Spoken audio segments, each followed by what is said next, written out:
So roll call, we've got Alice and Shelby, Karen, Daryl. Um, we don't have Larry, right? Or Sarah. Sarah is not going to be here, Right, definitely. right. I- Said Karen and Chris is here. Anthony's here. All right, so it looks like we need to fill two commissioner slots, right? yeah, I'm not seeing Larry.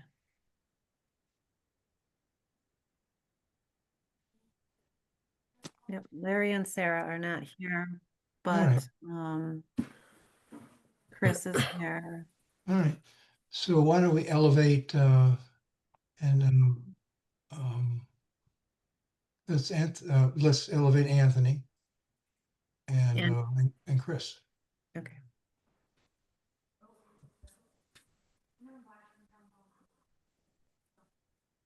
All right. So this is a this session is being audio recorded, just like any other P and Z Commission meeting. Please be advised that today we are also recording the video as well. Commissioners and staff will generally remain on mute except when speaking or voting and will keep video of themselves on throughout the meeting. During public hearings, all normal rules, including stating and spelling your name, apply. Please use the chat feature to raise your hand to speak and you will be recognized. Okay, the reading and approval of minutes, September 11th, 2025. Has everyone read those? Would someone like to make a motion to approve and we can discuss? I make a motion to approve the minutes as listed. Thank you. Daryl? I'll second that, Wes. Thank you, Karen. All right, any discussion items on the minutes? They seem pretty straightforward. Hearing none, all in favor, signify by raising your hand. Aye. All minutes are accepted. Public communications oral. Anyone in the audience that has something that is not on the agenda would like to be heard? All right, hearing none, why don't we get right into it? Okay, this is 5A is a continuation of the public hearing for Ken Affordable Housing, carried over from last month. Perhaps we should start with the engineering, which I was glad to see such a good response from both of our engineers. I think it's a better project now. Is the engineer from Cardinal here? Yes, I am. Okay. Roy Sealy, Cardinal Engineer. Hey, Roy, how you doing? Good. Good. So you've made some revisions. I was happy to see the dry wells. I think that's a very positive addition to the site plan. Catch basins has to be piped, dry wells or discharged into the earth, which is a good thing. You do have area drains, however. Where are those area drains going? Those are in the rear of the building. They collect roof drainage primarily. Yeah. This ties Okay. into the piping, Right. right? And Yeah. then discharges at the same point that the main storm drainage system discharges in the brook. All right.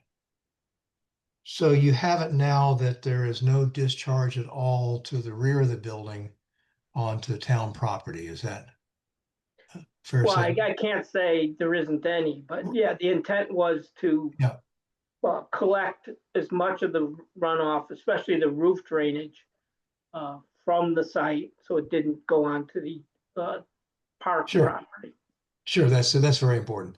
But there's a positive slope away from the building, so it would naturally go to the to the sideline there, which is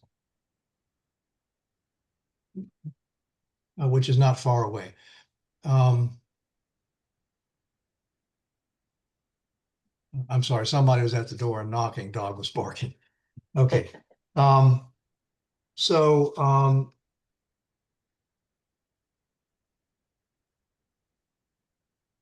So what we've and then done I is saw. not, I'm sorry. Go ahead.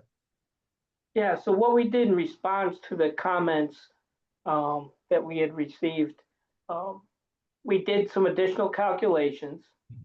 I know there was a concern about the impact of the property on the culverts, the system of pipes, South Common Drive. So we looked at our total flows coming off the site. We calculated how much detention was required. So we didn't increase runoff. If you recall, for the 100-year storm, we were increasing the runoff from 8 CFS to 10.87 CFS. So there was an increase. So we looked at how to mitigate our site so that there was no increase. First, we looked at what was included in the original plan, which primarily detention was provided by the level spreader. And we determined what was needed was 1,366 cubic feet of storage. The detention pond provided 810. And since we had 5 catch basins, we converted those to dry wells. Each dry well provides over 100 CFS. So total for the 100-year storm, we provide enough storage so there was 0 increase in the 100-year storm. And by having all this additional storage, we're actually reducing the flows off the site for the lesser storms. We looked at the 10-year and the 25-year storm events because those are the typical design storms. And we end up reducing the runoff from the site from those storms. And the side benefit of the dry wells, not only providing storage, is, as you said, promotes infiltration into the ground. So Perfect. those are the things we looked at. The second was water quality treatment. We looked at that. The proposed hydrodynamic swirl chamber is sufficient to take care of and treat the runoff from the parking lot, which is primarily what we are concerned with. You know, the overland flow in the rear and roof drainages are considered relatively clean. Right. So we provide enough treatment in that swirl chamber so that it eliminates the problem of sediments, et cetera, getting into the storm system and discharging into the brook. So we feel that, you know, based on those comments, other than changing the catch basins to dry wells, our plan was very in conformance with your section 8700, your stormwater regulations to start. So, but I'm glad we had the comments and I'm glad we had the opportunity to make improvements. Great. I think it's a better plan. That's great. Any other commissioners have any comments on drainage before we move on? Those other items on the application?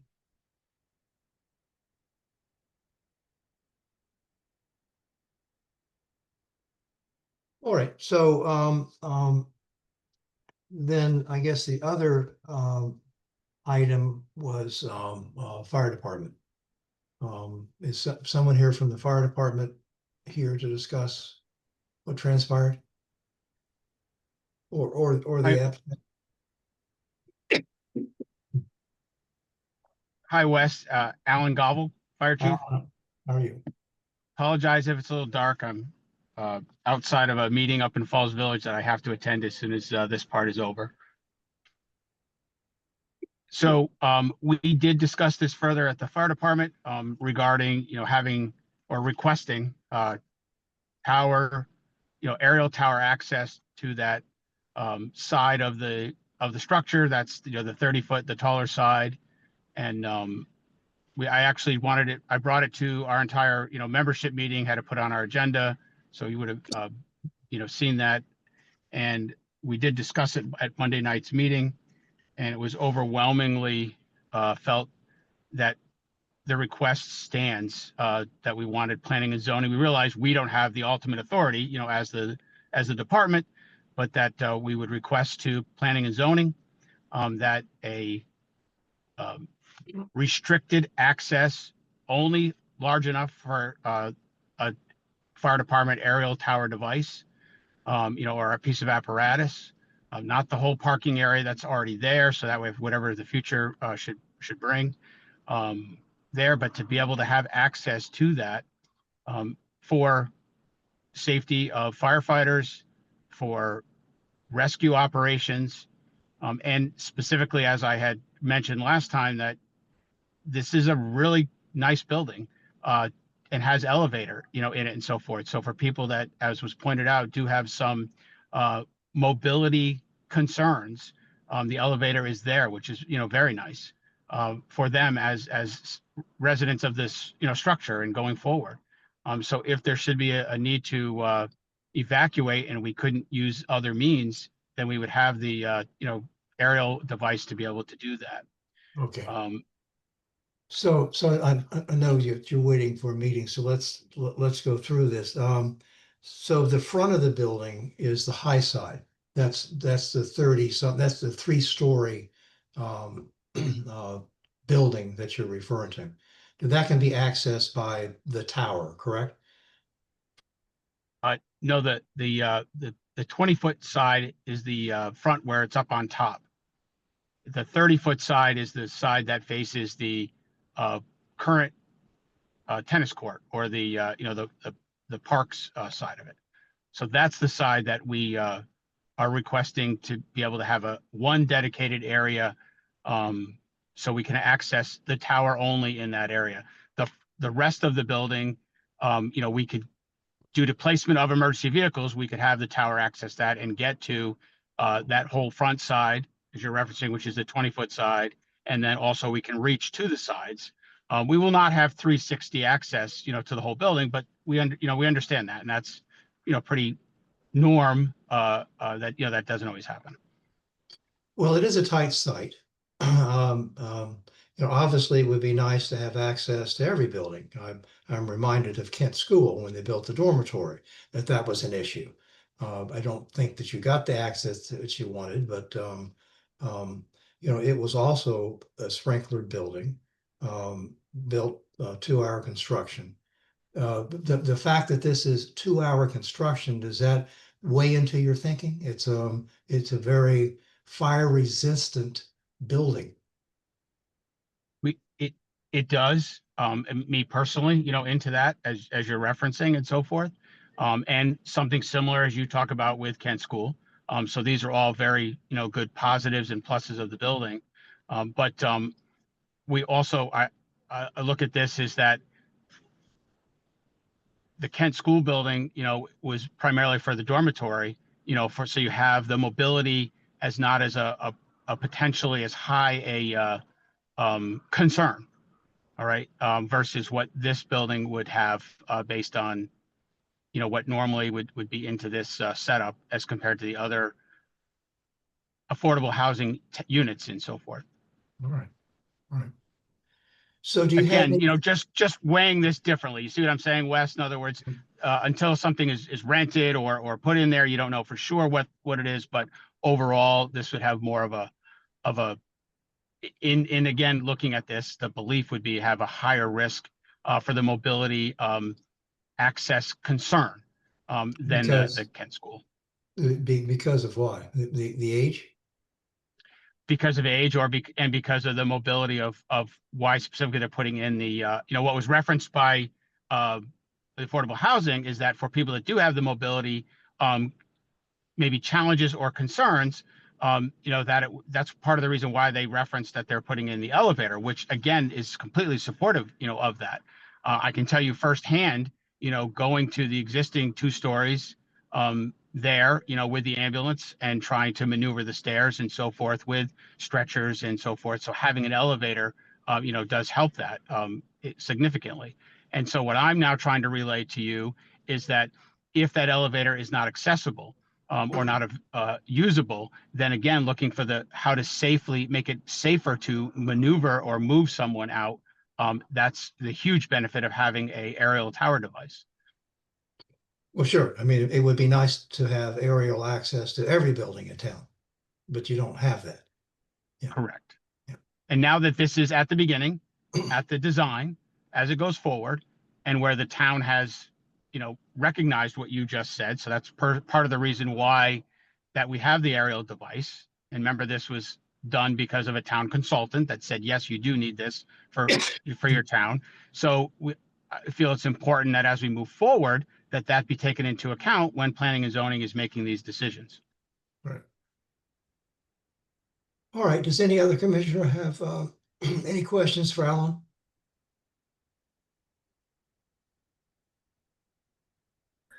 Is access over the stream safe for a vehicle that size? Yes. I'm not an engineer, but I did also look at that, looked at it's a plastic piping system that's there. The depth required is, I believe, around 2 feet of earth cover for that size pipe with that type of plastic. I don't know the technical name, for the pipe, but the depth that's there does meet from the recommendations that are set up for that. Great. Thanks for looking into that. I see Marty has his hand up. Yeah, thank you, Wes. I appreciate it. I'd like to be heard. Marty Lindemeyer, the first selectman. And if you want me, I can spell my name. I think I remember how to do that. But anyway, I appreciate what the fire department is coming forward to say. Again, this is not a requirement, but you also have to take into account the whole aspect of what the town has done to free up this 1.15 acres to remove material from the park and rec in order to provide the foundation of the land for the affordable housing. We also had a lot of time when we discussed actually access through the transfer station and so on of the aerial vehicle. But I believe that the loss of the park and rec land into this, the effect on the park and rec area, which doesn't have any other parking but that right now, the inability to coordinate on any other room for that small piece of property that even the fire department is looking at, I think that it hinders a lot of what the park and rec is trying to do in the long run. Now, I certainly understand the safety and security concerns, and nobody's downplaying that at all. But this is not a requirement. This has not been a requirement. It's not a requirement of the fire marshal. This is a nice to have, a wonderful to have, a good to have. We're not going to deny that. But I think weighing it all, the access in the front, much like they have at Kent School and the Hoyle dorms, with the construction, state-of-the-art fire systems, as well as the elevator system. I don't know if Kent Affordable Housing plans any backup generator system. I don't know if that was actually planned. I believe it was. So the loss of the electricity and power would be mitigated by that as well for movement of personnel through. I think in weighing all that out, I, as the first selectman of town, are recommending that we do not move forward with moving of this easement for the aerial vehicle to come through the park and rec property. So I appreciate the opportunity to address you all. Thank you. Great. Marty, thank you very much. Anyone else from the audience or commissioners? Matt Starr. Hi, Wes, Matt Starr. I didn't see the last meeting, but I went and watched it, and I understand it when the approval was given for the property to be conveyed over to the affordable housing, they were going to use the transfer station driveway, access way or something for a temporary construction. Is that still temporary, or I heard discussion of using it as a fire lane? So Justin Potter here, president of Kent Affordable Housing. Yeah, so the original intent of getting access via the transfer station was a temporary construction access there. Then we reached out to the fire department, just for their concerns, what they wanted to see as far as access was concerned. And they, wanted to have that access available through the transfer station. And just to be clear, so everything that we're doing within the 1.15 acres meets the fire code in terms of access ways.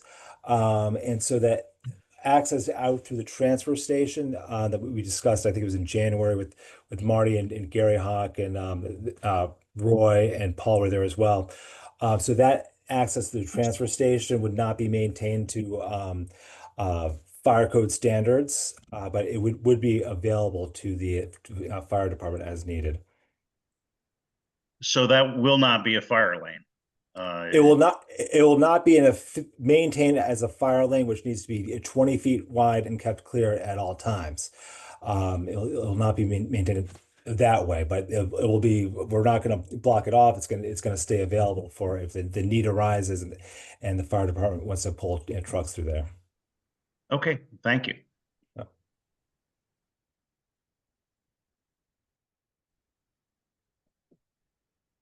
Any other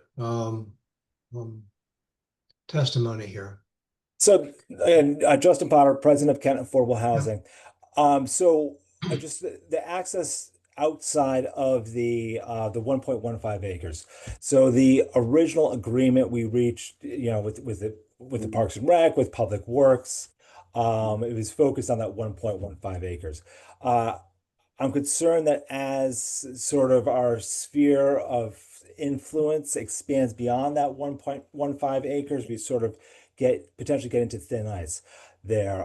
Parks and Rec, we had a lot of back and forth with Parks and Rec originally, sort of defining this parcel, and they have limited area there, and they gave up some of it so we could do this, and I certainly understand the desire of Parks and Rec to keep that available for their purposes.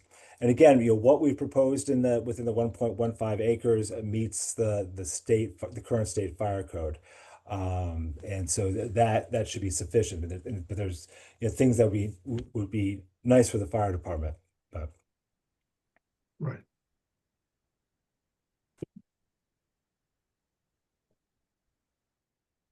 So Wes, if I could just yes. add a closing comment, is that there, what Justin said and what Marty said and so forth, to the best of my knowledge, is completely accurate, and I do agree with that.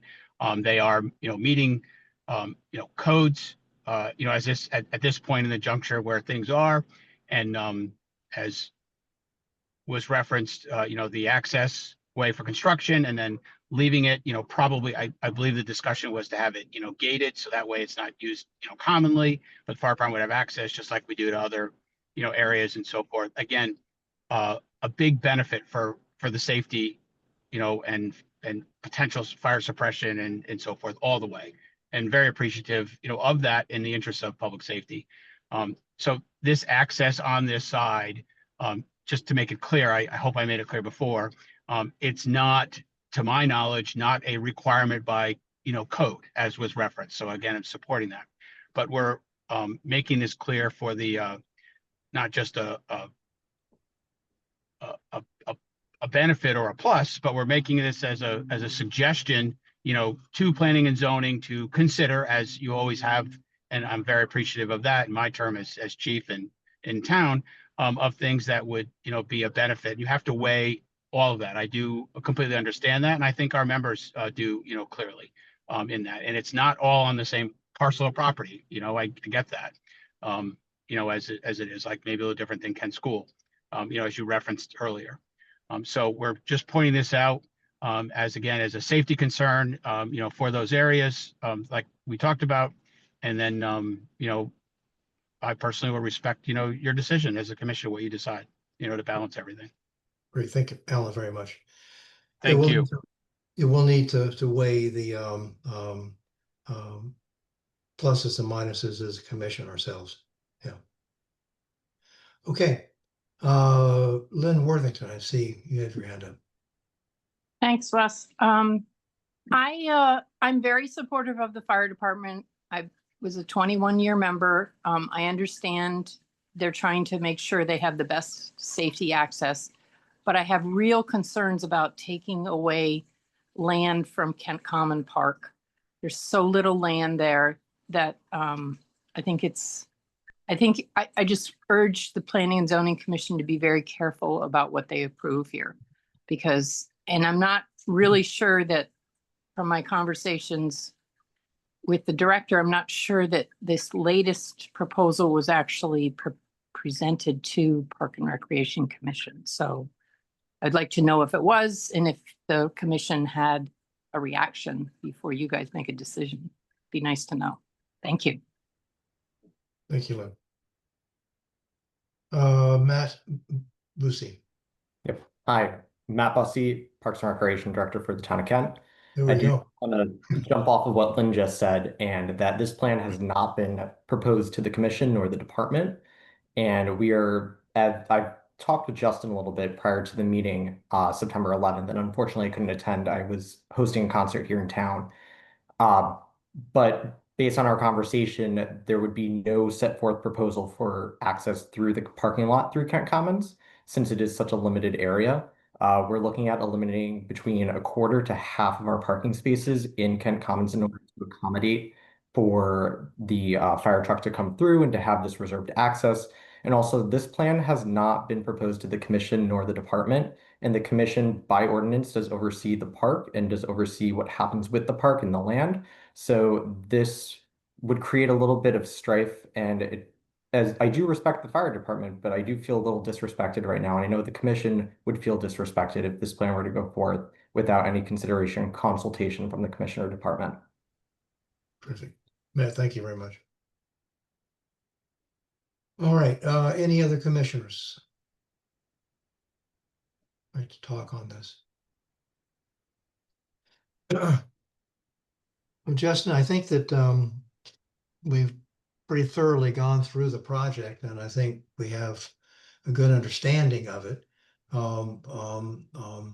It's very nicely presented. The engineering was nicely presented. So from your standpoint, is there any other information that you feel that we need at this point? Just two things. So at the last meeting, we said that we were going to add a stairway and additional hydrant for the fire department at the request of the fire marshal, and those have been added to the plans. Great. So that's it. Great. Excuse me, Wes, Greg has his physical hand up. I didn't see that. Okay. Thank you, Ty. I'm confused. Something that Matt alluded to is something that I don't think had ever been presented, which is that there would be area of current park and rec land that would be taken away from them because of what the fire department is requesting. To my understanding, what the fire department has requested is simply that the ability for a truck to get to the property line, to be able to service the west portion of that building, be something that is made available for them. That doesn't, the area that's parking now could be lawn, it could be anything else. I think what Alan was simply saying is, if tennis courts were to be built there or something like that to prevent the vehicle to get there, that would be something that they would consider a hardship.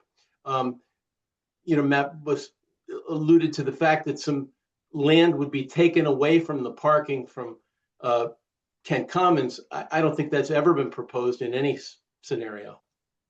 Right.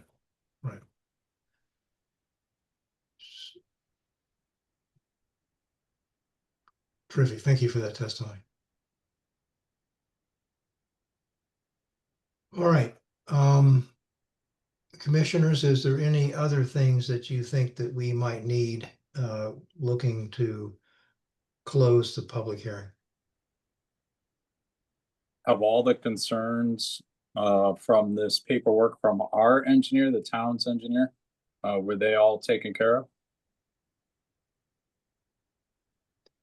They seem to be from what I have seen and what Ty, is that directed towards Ty? Or to anyone? If it's directed towards me, so Roy has written a memo to each point that was pointed out by Denise Lord. So it has not gone back to Denise Lord to reconfirm or re-review that plan. But it does seem like each item was addressed.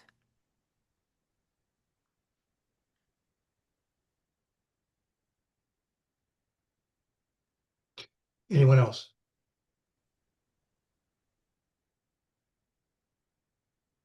All right, so we are looking to move on if we can, and we want to be very diligent here. But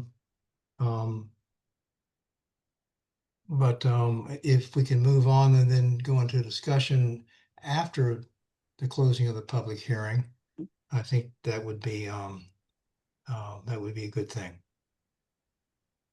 Would somebody like to make a motion to close the public hearing? I make a motion to close the public hearing on application 23-25C and 24-25SP.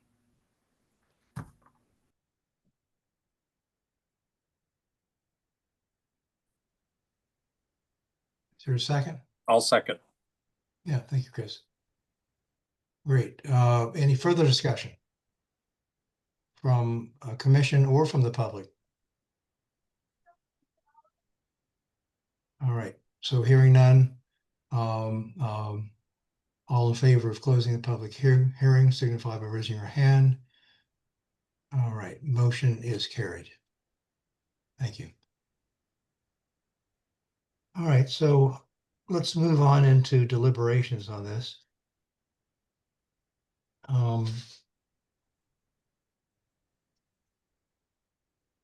So I think we do take the advice as well we can from all who are concerned, and certainly the fire department is a very trusted member of the community, and we take their advice very seriously. But I do think that there's ways to get around this, and also if there's a fire, you go onto the property. I mean, nobody asks, can we access or not if there's a fire? If I believe that would be the case. But of course, a lot of precautions have been taken on the construction of the building. Obviously, it meets the fire code. So anyway, that's my feeling. Any other comments from the commission?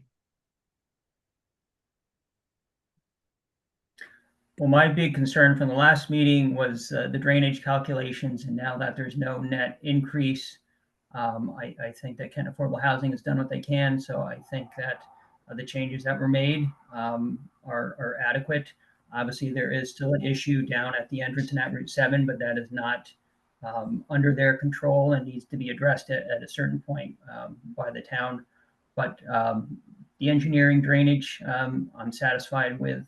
In terms of the fire access, it meets the state fire code. I think that's adequate for our approval. I don't think we can encumber Park and Rec. Who knows when something is going to happen to that parcel. In the meantime, they can have informal discussions outside of this process. But I think as far as a P&Z decision tonight, it can be made with the information we've received independent of that.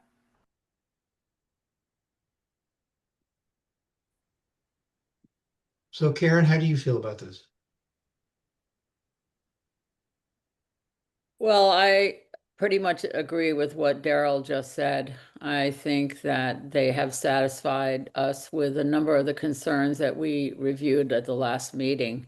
I'm personally still a little hazy about the Park and Rec land and how that'll affect our future. But otherwise, I think that the application, is good. I think they've satisfied some of our concerns. Great, terrific. Alice? You're on mute, Alice.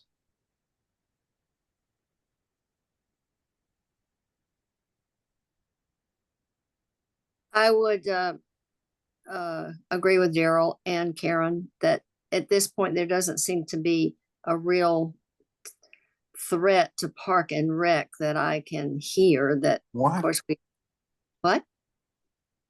Sorry. So I think what we have heard is sufficient. Great. Thanks, Alice. Shelby? I agree entirely. I think all the concerns raised last meeting have been commonly and fully addressed. And as indicated, the lane will always available for access if the fire department needs can. I don't think it requires creation of land parks in any case. So I was only hearing half of what you said.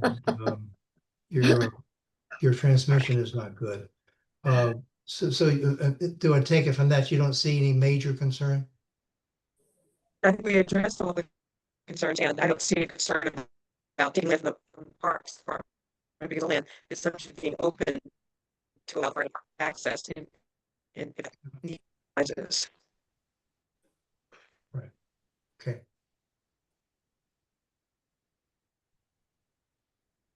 All right. Any other commissioner would like to speak on this?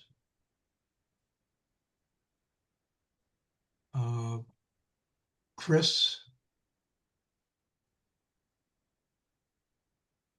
I think that the plan's a good plan.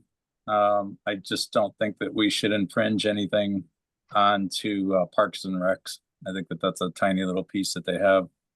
From what I gather from the last meeting, it sounds like they may already have some plans for the future for that area. And infringing anything on their parking lot or any kind of access to that area would be infringing on the plans that they may have for the future. Right. Anthony? I would agree with the other board members. I think it's a well thought out plan. It's been refined a number of times, and they've addressed all of our concerns. Terrific. All right. So, Todd, do we have waivers on this? No waivers. They feel like they satisfied all the requirements of the application, and it seems as so. Yeah, I mean, it was a very thorough site Thorough plan. application. Yeah. Yep. Yeah. All right. So at this point, would somebody like to offer a motion to approve? Make a motion to approve application 23-25C and 24-25SP, Town of Kent, Kent Affordable Housing, Maple Street, map 4, block 12, lot 4 and 20, construction of a single multifamily building with 13 units of dedicated affordable housing. Since our last meeting, a stairway and additional hydrant has been added to the plan. That's part of our approval.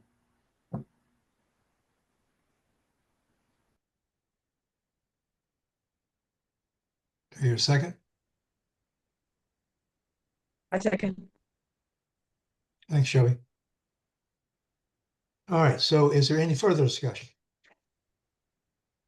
Hearing none, all in favor, signify by raising your hand. All right, motion is carried. Thank you all very much, and let's move on. Thank you, Commission. We appreciate it. You're welcome, Justin. All right. Thank you. All right. Application 2527 is a public hearing. And let me read the notice of public hearing into the record. The Town of Kent Planning and Zoning Commission shall hold a public hearing via Zoom meeting on Thursday, October 9th, 2025, beginning at 7 p.m. to discuss and possibly act on application 25-25C and 25-25SP, Stan Greenbaum, 247 Bulls Bridge Road, map 6, block 11, lot 1.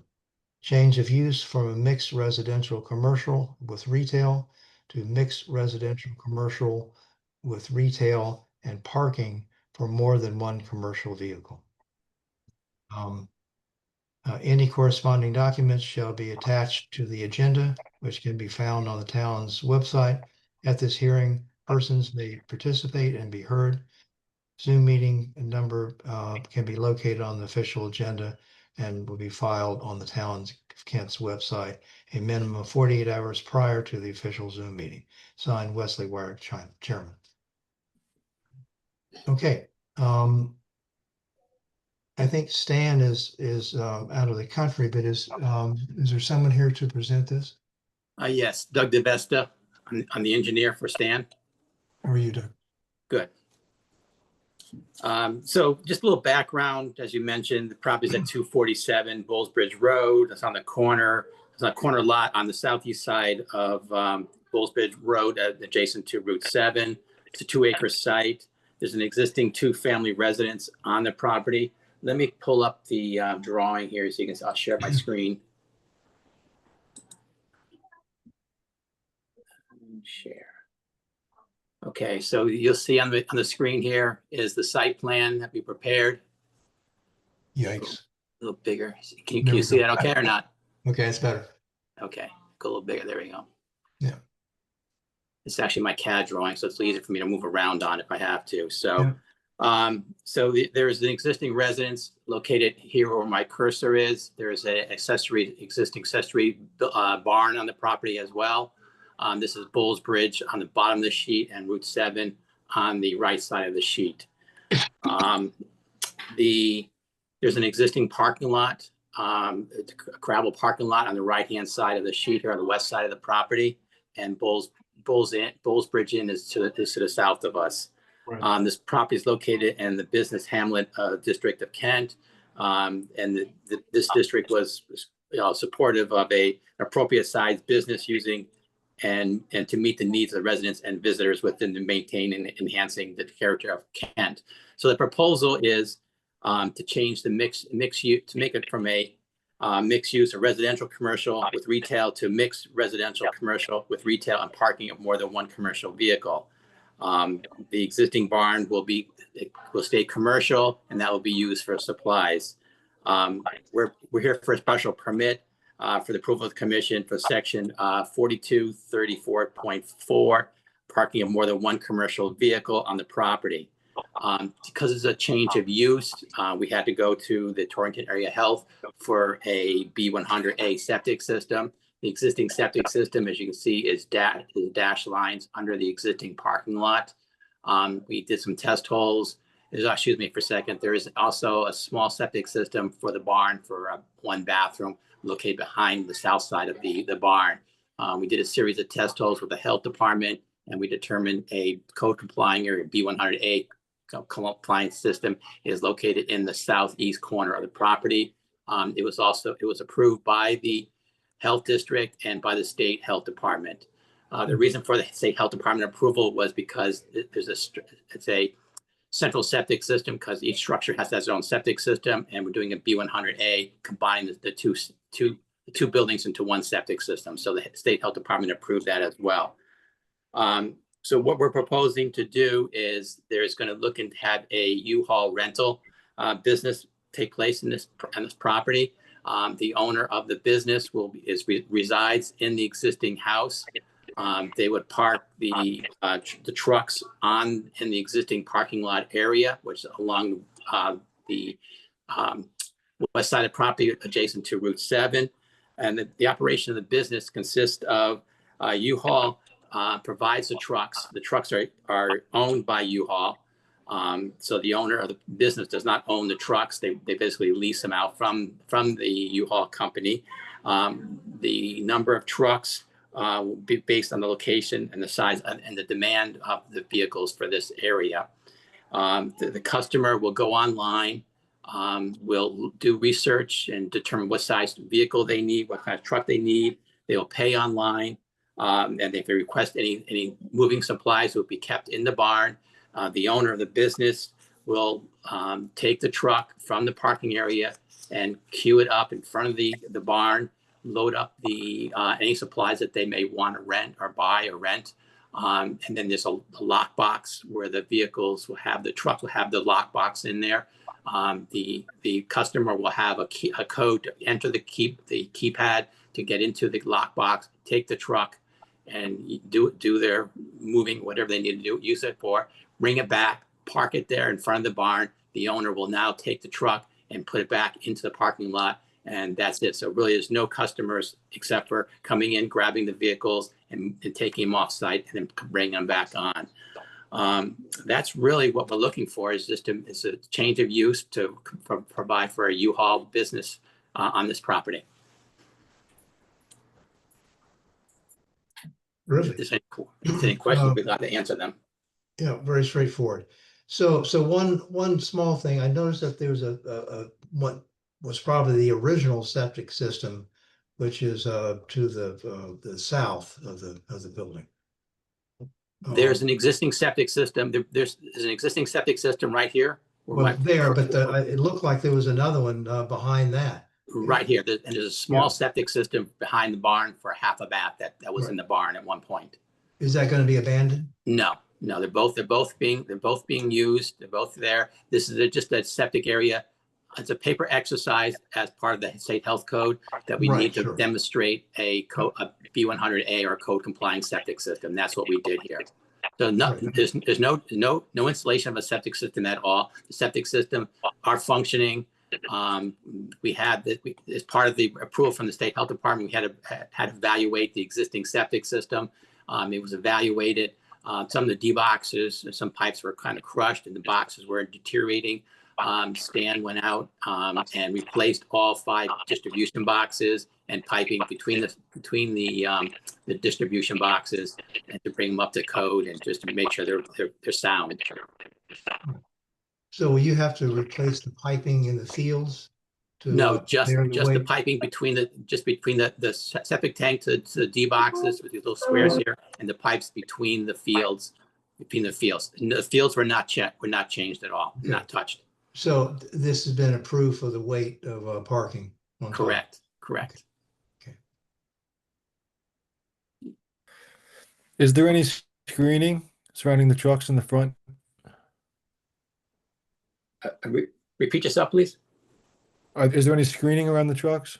There's a hedgerow along Route 7 on the west side and on the north side. And this is adjacent to the parking lot of the Bulls Bridge Inn. I believe there is some. How tall is the hedgerow? There. I'm not sure exactly. I would say that they're at least 5 to 6 feet tall. Our buddies there, I think so.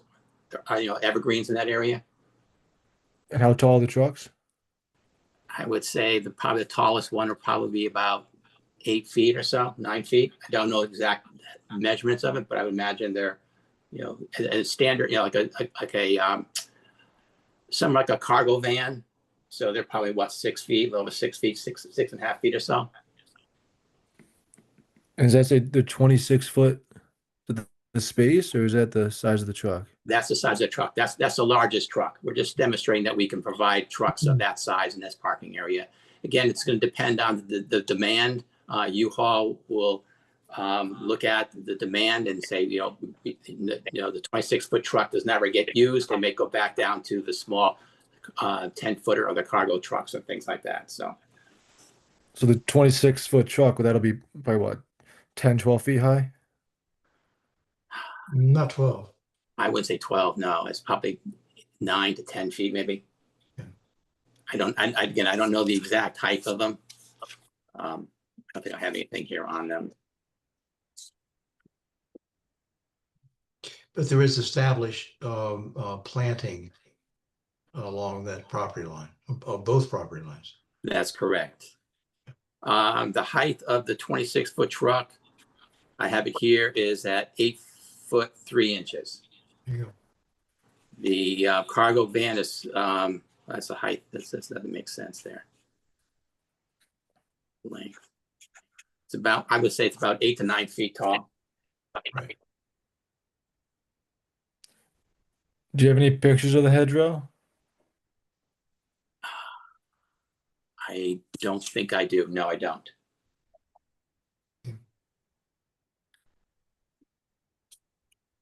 All right. Anyone in the audience that would like to be heard on this?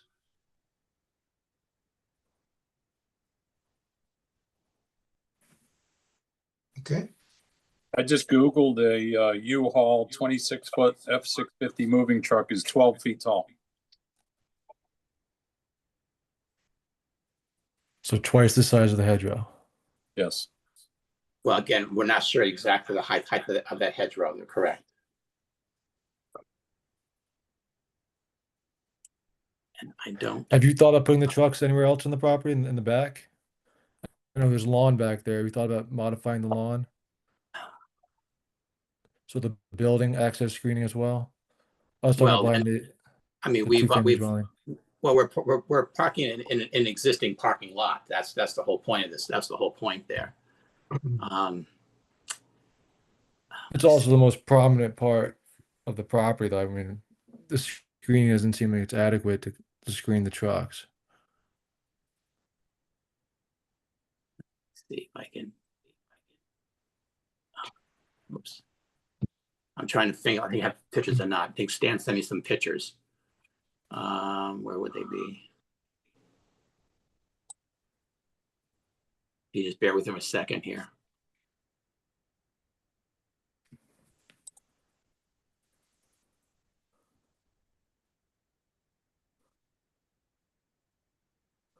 No, those are just the distribution boxes.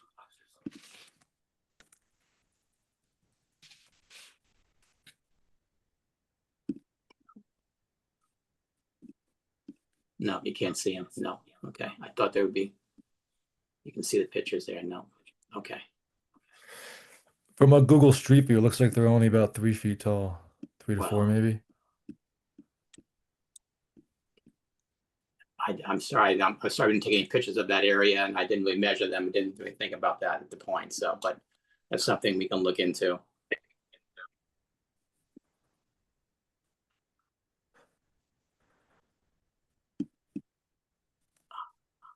All right. Any other commissioners? I think Anthony's on the right track with this. I think if we permit it, it should be limited to a limited number of trucks, and there should be additional screening, because really, if there's land behind the house that could be used, I don't know why it's not. Excuse me, Stan Greenbaum. Stan, yes. Okay, on the documents you've been given, we have the dimensions from U-Haul. There is one typo on the 9-foot cargo van. The 26-foot box truck is 8 feet, 3 inches tall. The 9-foot cargo van is 6 feet, 8 inches tall. The hedgerow is 5 to 6 feet tall and was planted in year 1999 in conformance with the use of the parking lot at that time for my son Dan's business. And this is a commercial property with commercial use permitted. Great. Stan, I'm glad you were able to attend. Good.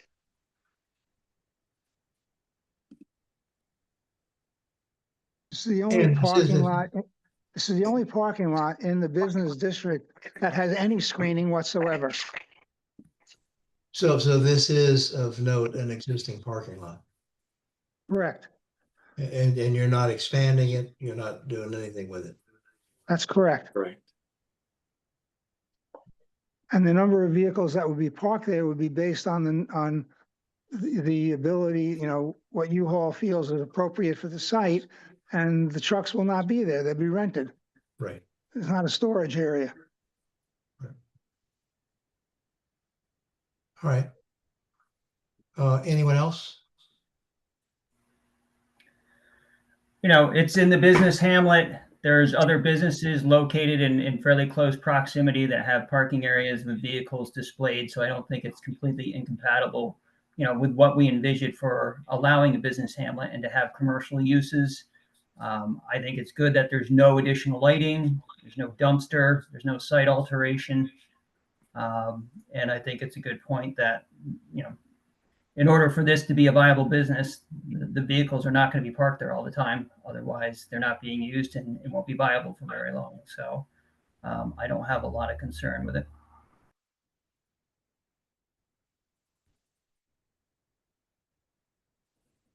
Anyone else?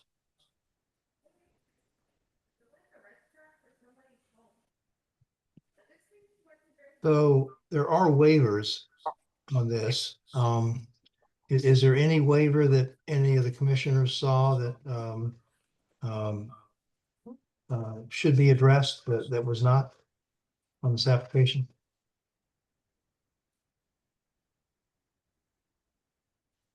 I'm not sure that I did.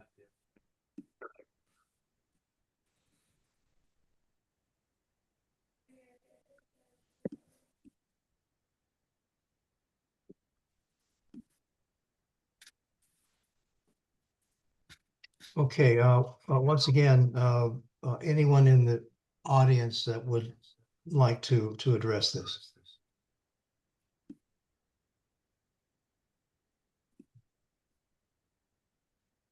All right, so hearing none, would someone like to make a motion to close the public hearing? I make a motion to close the public hearing on application 25-25C and 25-25SP Stan Greenbaum, 247 Bowles Bridge Road, map 6, block 11, lot 1. Change of use from mixed residential commercial with retail to mixed residential commercial with retail and parking of more than one commercial vehicle.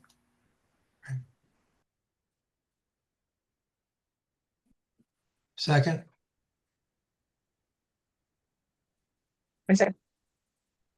Thank you, Shelby. All right. So hearing no more discussion, all in favor of closing the public hearing, signify by raising your hand. All right.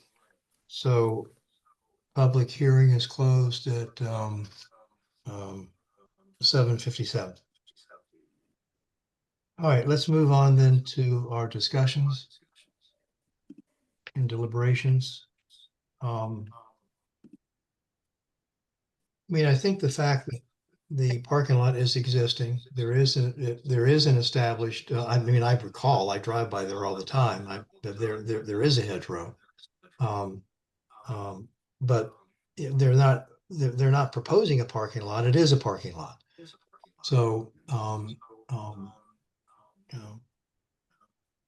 and the fact that it's this U-Haul trailer, I mean, I as a business, I would be very glad to be able to notice that there are U-Haul trailers for rent in town. And I don't have to go to New Milford or Danbury to pick up a U-Haul. So, I mean, I think it's a viable business. That's my personal opinion. All the engineering, the septic, all that's in line. Really, the only thing they're asking for, it is a commercial use. They're asking for nothing else but to be able to park these trucks on an existing parking lot. So I, for one, see no issue with this. I have one quick question, and I guess I should have asked this before, but I'm just wondering where the trucks will get washed when they're brought back. It sounds like in the barn. You said that they were being serviced and they're going to clean it and load it and whatnot at the barn. So I'm assuming that that's what they would do. Yeah, I would just be worried if they were washing trucks over the septic area. Well, we can put a condition on that. That's a good point. The septic area is behind the barn. In the parking lot stand, on the one we were talking about was the one in the parking lot where the trucks would be. There won't be any washing of trucks. Okay. All right. Any other commissioners that would like to discuss this?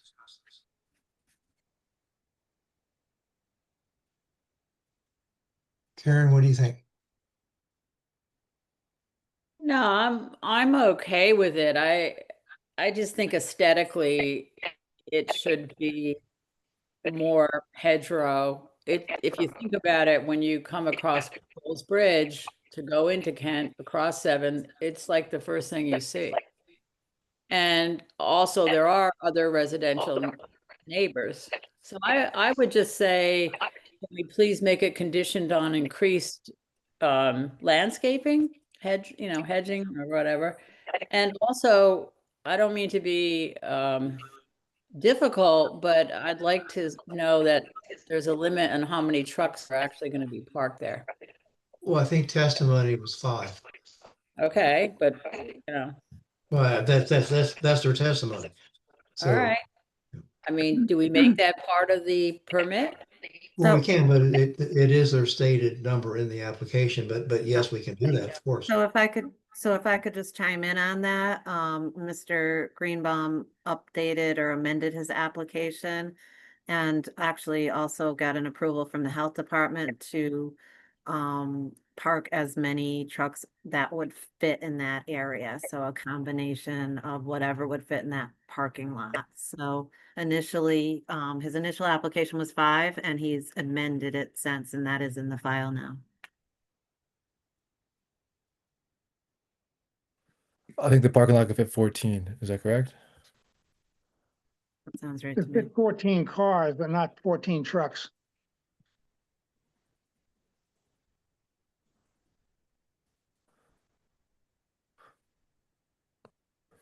Well, we have a little bit of motor riot going on here.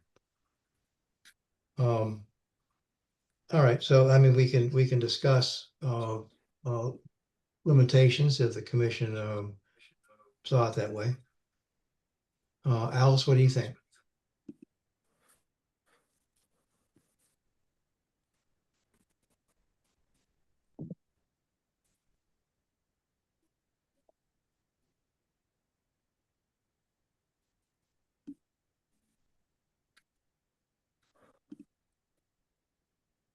I would like to think we could limit the number of trucks. I'm not sure that we can or that matters. I mean, how many cars did you just say the lot would hold? I think he said 8. 8? 14. I think 14. Cars. Well, 14 cars, yeah. And somebody said that we're talking 5 trucks? The original application was for 5 trucks based on concerns about the septic system, which have now been resolved. Oh, I see. That was based on the septic. Okay.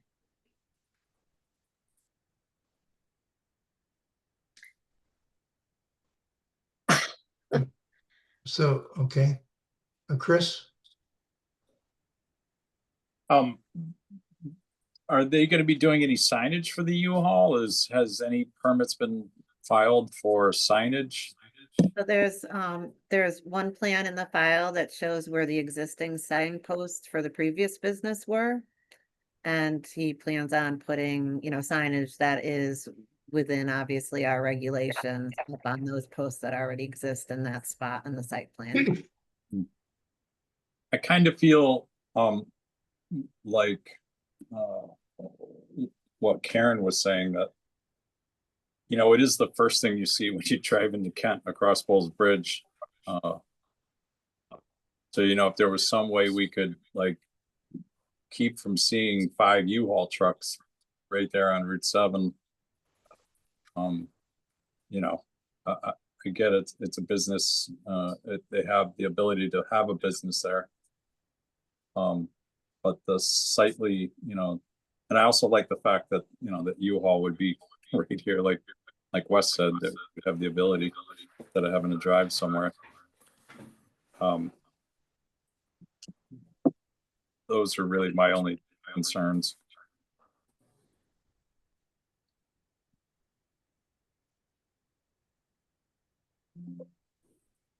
All right. So would somebody like to craft a motion that we can discuss?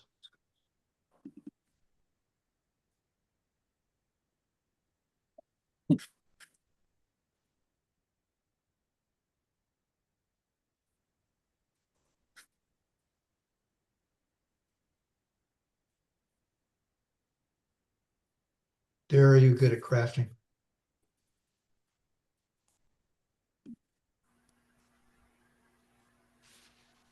So I can take a stab at it. I can take a stab at it. I mean, I don't, particularly have huge issues, but I would make a motion to approve application 25-25C and 25-25SP, Stan Greenbaum, 247 Bullsbridge Road, map 6, block 11, lot 1, with the conditions that no washing of trucks over the front septic area will be permitted. We can have discussion on the number of trucks. Maybe we don't have to max it out at 14. We don't have to go as low as 5. So I think that's an open discussion, but we can put a condition in there and what we feel is adequate number of trucks, 10. I'll put that in just to start things off. And in terms of screening, we can make a condition that the existing screening be maintained, allowed to grow taller. It may be hedged at the moment. It may have the ability to be grown taller. And, depending on the rest of the commission's opinions, more could be added. I'm not sure how much room is there. It is an existing hedge, so in order to add taller screening, what's there will probably have to be disruptive. But, I understand the aesthetic implications of what people have said. So I don't know if that's helpful, but those are the 3 conditions that I think that we should focus on: washing of the trucks, the screening, and the number of trucks. Perfect. Thank you, Daryl. That's exactly right. Okay, do we have here a second? Then we can go into discussion. I'll second. Great, thanks, Chris. All right, so concerning the number of trucks, I mean, without a physical to say we can just cram as much as we can into it is not a very forthright way to proceed. But I'm at a loss. I mean, 5 was his initial number. No,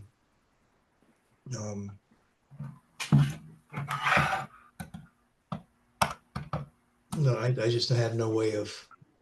That's the problem. Things are changed like this. It's the last minute. I mean, I was perfectly willing for 5. Would 7 be okay? Probably. 8, probably. In terms of the hedge, I don't have a strong feeling about that. I think it is established. It is there. It is an existing parking lot. And of course, the washing there should not happen. And I think that should be a condition.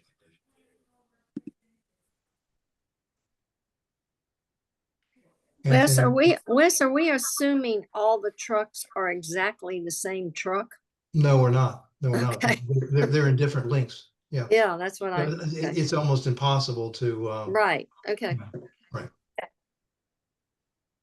And then also from what they were stating before, they were saying that, depending on what U-Haul feels as necessary for the trucks that are there. So if they start to use a lot of trucks, if they're getting a lot of rentals in, they're going to want to start putting more trucks there. Well, they are, but they're not going to park them in such a way that they would damage the trucks. That would not be right. A good business decision. Yeah. Right.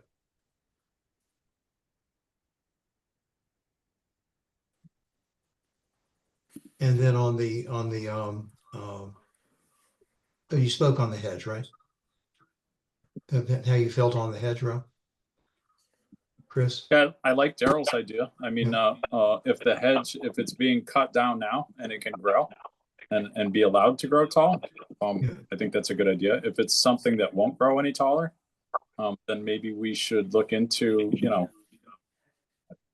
you know, asking them to do something to get some sort of blockage from the road, so it's, you know, not sticking out like a sore thumb. Yeah. Of course, if we're going to approve this, then we need to pay that. Yeah. I mean, the trucks are pretty colorful. You know, they're bright orange, black, white. You know, it's not going to look like any of the landscape around it. That's for sure. No, but reality is you're never going to completely hide them. I don't care what you No. put in. Yeah. You're never going to completely hide them. Yeah, unless you have. Isn't that the purpose of having a business district that we allow things that we wouldn't allow in the residential ones of parents? And I don't, if we require the owners to camouflage, but they're against them to be business, we don't require that be a signage in front of gas stations or other service providers in towns. And so you need to have it here either. I mean, if the hedge is there, then if they were keeping it, but I would not be in favor of requiring any additional barriers to the site of a business. So what you're saying is, again, I could not hear a lot of it, is that it's in a way it's advertising in the commercial district. It's necessary, I think, yeah. I think that's part of the reason why we allow area design for businesses. Right, right. I agree with what Shelby said. I think it has to be balanced though with, and I agree it's an existing parking lot, but balanced with the fact that because it's more than one commercial vehicle, it requires more consideration and a special permit. Just to make sure that it conforms with the neighborhood and you know, it is a commercial use, but with some limitations. All right, so you see a thickening of the screening. Yes. Do you see a removal of the existing and a new one, or No, I think that would be overly cumbersome.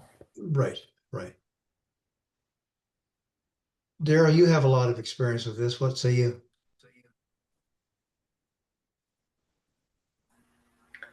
Well, it all comes down to how much room they have to add, you know, taller material behind the existing hedge. I mean, looking at the site plan, the hedge is already off the property there, so their only ability to add more material would be, you know, on the inside, which may decrease some of the parking, but, you know, they could add taller hedging in the corners. You know, they don't necessarily have to have a wall of it, but just some kind of differentiation where there's some taller material to break it up, you know, might be enough just to take the eye off of it. So it's difficult to specify without having, you know, the data to know exactly what we're designing here. So what specimens would you use in this I mean, case? you know, green giant arborvitaes are, you know, the most popular. They grow quickly. They can be maintained in a somewhat, you know, columnar fashion, relatively deer resistant. So, you know, we could stipulate the addition of a certain number of 8 to 10 foot green giants on the western edge of the parking. On the western edge or the western side of the property? You could say western side. Yeah. Well, I think if they were if they could be intermingled, if they can't be intermingled, then they could be replaced. Mm-hmm. They could certainly take out what's there and put them in there just to give some variation to the existing hedge. Right. Do they coexist okay with what's, I mean, I don't know what's there. I almost thought they were yews that were there. Driven by so many times, I don't really take notice, but I think it was a yew hedge there originally. Yeah. Would that coexist? Yeah, I mean, if you open up a big enough planting pocket, certainly. All right, so you would say maybe one per 10 feet? Sure. Yeah, depends on how much, you know, screening's in the eye of the beholder, but I think in this case, you know, a solid wall of evergreens along there might be just as discordant as, you know, seeing unmasked commercial vehicles. So I think that's not a bad starting point and isn't a huge imposition. So I agree with that. The attempt to completely bury it is not a great landscaping feature.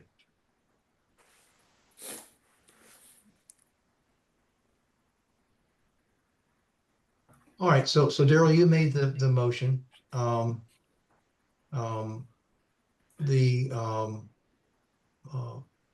motion would be to supplement or replace the hedgerow, preferably supplement with giant arborvitae at no less than 1 for 10 feet. I amend my motion to include that specificity. Right, just on the western property line. Yep. Yep. And then, of course, the no washing condition still holds. Correct. Yeah. And number of vehicles we're down to. I mean, on the site plan, he's got 5, 126 foot, 120 foot, 115, 110, and 1 cargo. And that was the original application. I don't see why they couldn't fit 2 more there, but putting a condition on like 7 trucks. Right. How anybody else feels about that? I'm good with modifying my motion to approve to go along with that. Yeah. You know, in the future, if it's not enough, you know, come in to He can file a come back and modification. modify. Yes. Correct. Yeah. Yeah. So I think that's reasonable. Obviously, we thought twice about it and thinking 5's not enough. So we'll almost double it. Not quite, but add 50% to it.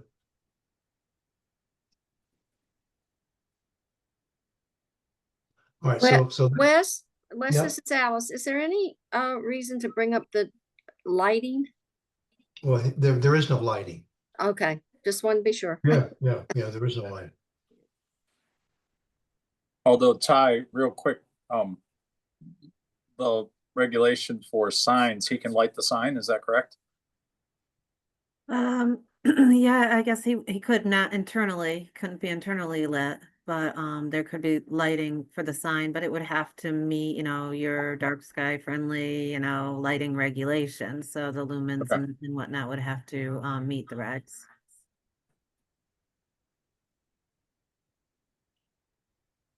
All right, so just to clarify then, what's been proposed. We've got, well, Daryl, why don't you clarify that? Huh. I was going to ask Ty to clarify it. Okay, all right. That's not a bad, since she's taken yeah, that's a good thing. All right, so there was a motion by Daryl to approve the application with the condition that there would be no washing of the trucks over the front septic area, that there will be no more than 7 trucks in the front parking lot, and the existing screening would be maintained and allowed to grow taller and supplemented on the west property line every 10 feet with arborvitaes. Yep. Correct. Daryl, is that good? That's good. Good. And I'm sorry, who seconded it? Chris seconded. Oh, Chris. Chris, you good with that? Yes. All right. So we've got waivers here. I guess we need to attend to those. So I've got 5, 6, 7, 8, 9, 10, 11, 12. I don't think 13 applies. That's for 20,000 square feet and dwelling. So that doesn't really apply. So 5, 6, 7, 8, 9, 10, 11, and 12. And Make a 13. motion to approve the waivers as Wes just listed. You said Ed, Ty did 13, 13 doesn't apply, right? No, 13, most of these don't apply. That's why he's asking for them Yeah. to be Yeah. waived.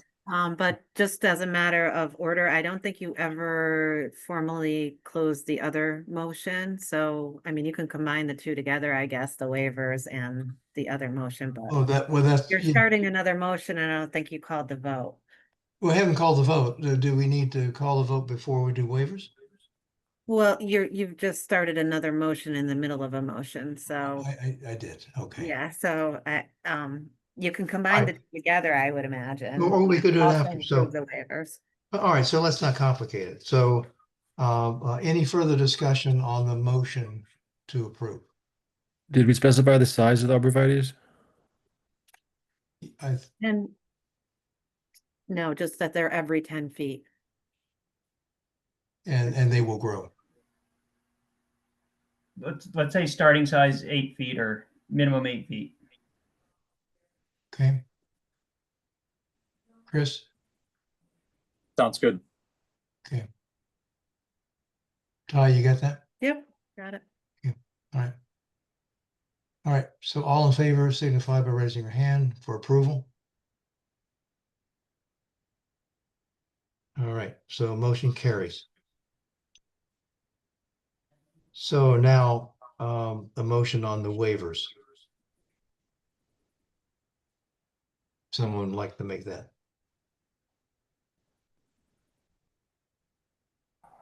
I'll make a motion to approve the waivers as Wes listed previously. I'll second. Great, thank you, Chris. All in favor? All right, terrific. Yeah. So, yeah, I mean, I'm kind of excited to have a truck rental business in town. I think it's great. All right, so moving on. Thank you. Yep. You're welcome.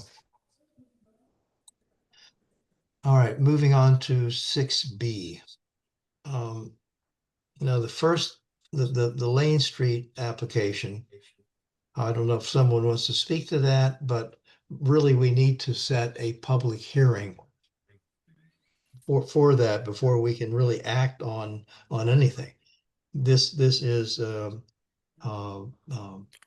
I'm gonna recuse myself on this okay. one. You bet, Anthony. So this is a motion to amend the zoning regulation amendment of to section 3124.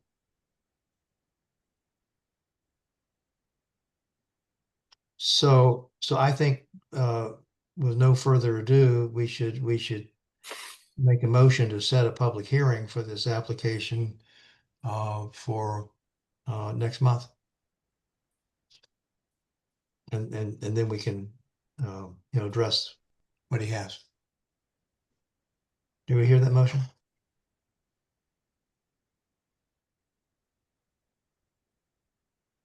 I make that motion. I just wanted to ask the question. Yeah. Is this something that we need to get Glenn's input on as well? Well, we will, of course. Do you want Glenn or do you want Mike Ziska? I thought of that earlier, and I think we should consult with Glenn. Sometimes it's fun to pit them against each other, so could be both. Okay. I think traditionally, usually Glenn will craft the regulations and then Mike will check it for legal soundness. So we can do both. Yeah, hopefully timing will work out, but we could always hold the public hearing open if it need be. So Ty, should we give more time than the next until November or? Yeah, it could be, you could either be November 13th or December 11th to open the hearing, but if we don't have all the information at the hearing, we can always hold it open. So if you're waiting for a report from Glenn or you're waiting for a report from Mike, you don't have to close the hearing. Just another thing to note about this application, it's running simultaneously with the actual application. So I've already kind of talked to Mike about it a little bit because it's a very unusual situation that, you know, an application has been submitted for a regulation that has not yet been approved. So it's tricky with timing, but, Mike said that it could be done, but in the end result is that you can't approve that special permit site plan application. You know, it would have to be contingent on an effective date of that new text amendment. So it gets sticky. You have statutory timelines that you have to abide by. But like I said, I already kind of ran it by Mike because it's so unusual. And, you know, Mike, you know, said that everybody should be very careful because of that. And that I especially have to be careful because I can't really do a staff report because normally I would be comparing that to the existing regulation. That doesn't apply. You can't really compare it to the proposed regulation because it hasn't necessarily been approved and it may change in public hearings. So just kind of keeping all that in your minds because Mike made it clear that you should be closely guided on the whole thing. We've got 60 days, right, on application 6B2. They've already made the application, right? So the Yeah, time. no, that's the way they wanted to do it. Okay. Yeah, so So that, the clock is ticking on that. right, you are receiving it at this meeting. You know, you have, I think it's 35 days to open the public hearing.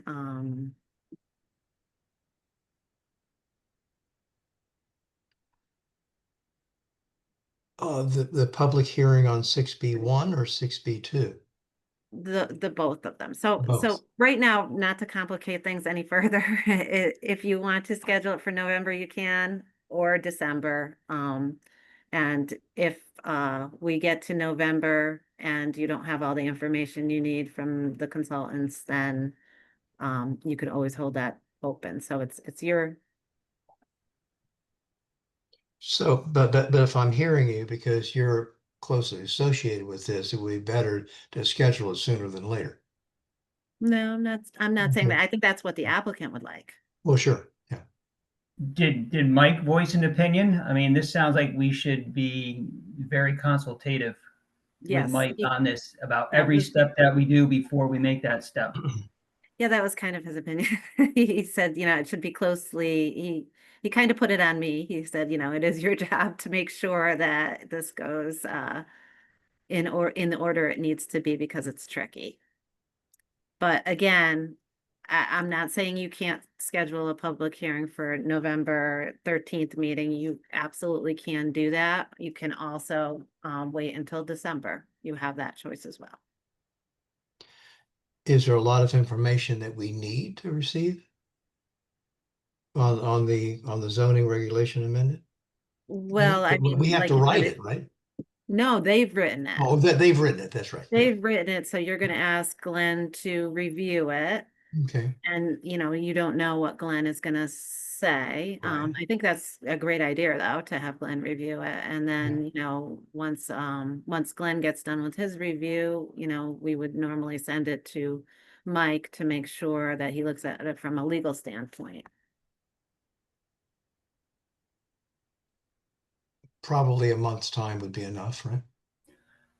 Or do we need to check in with Glenn to make sure he's even available to review the language? Right, right. That's my problem is if we're going to be reviewing the language without Glenn's help and being under a timeline that starts in November. Right. Okay.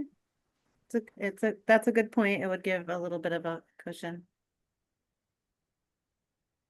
So do you feel that that's a better way to go, Ty?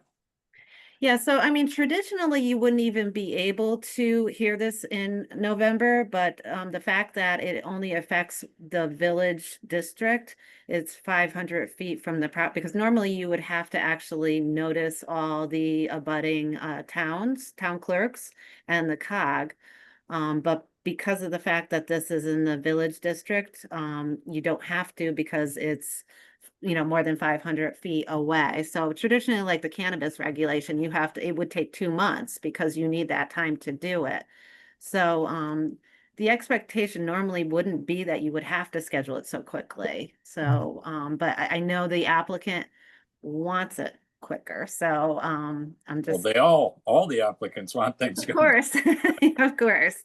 So I'm just kind of sharing all ends of what's going on here, and you have the option of either. Sounds to me like we ought to, you've talked to um, the attorney, but we ought to send it to Glenn and get his feedback. And then maybe in November, we'll set the public hearing. Oh, okay. Commissioners, what do you think about that? Well, I think that what Daryl said a few minutes ago was that, we need to find out if Glenn is available. And so we might need that extra time frame. He might not be available by, if we move this to the November meeting. Right. So I think maybe December. Okay. I agree with Chris. I think this needs to go slow and steady. I'm sorry for the applicant, but it's a very complicated situation they have. So. Yeah, and they can always extend their application. Exactly. They don't want to, but they can always. Well, either they extend it or we deny it. Yeah. Yeah.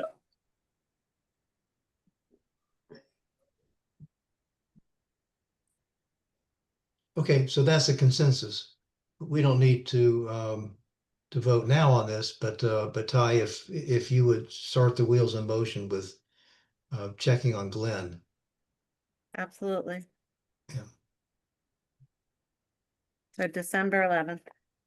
Okay. So 6B3 is in much the same boat. It's a text amendment. I thought you all saw that. I mean, it's not, there's a lot there. Now, the fact of the matter is that this overlay district, this project is the overlay district.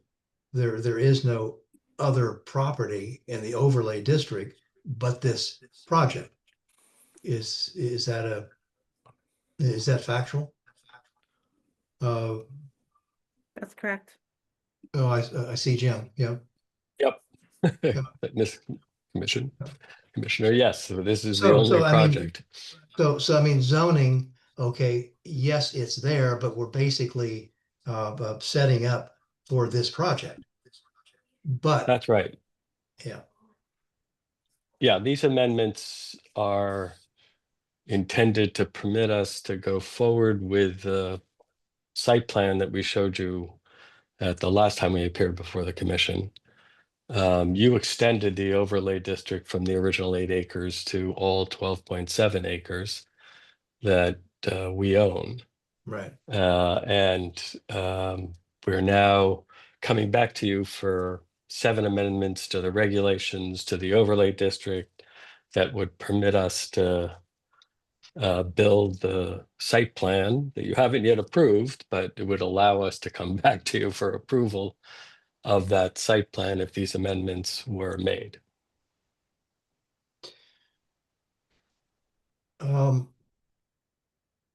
So you all own the property? Yes. Yeah. I think I do. Yeah.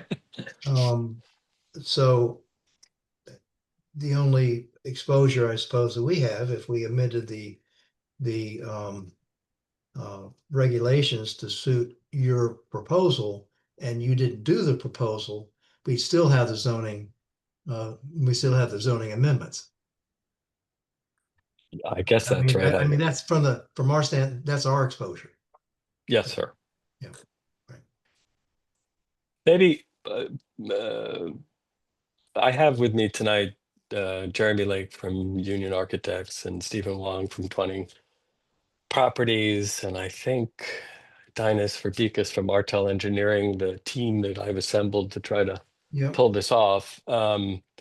It might be worthwhile to have Jeremy just walk through the amendments and show you how they're related to the site plan that we earlier presented.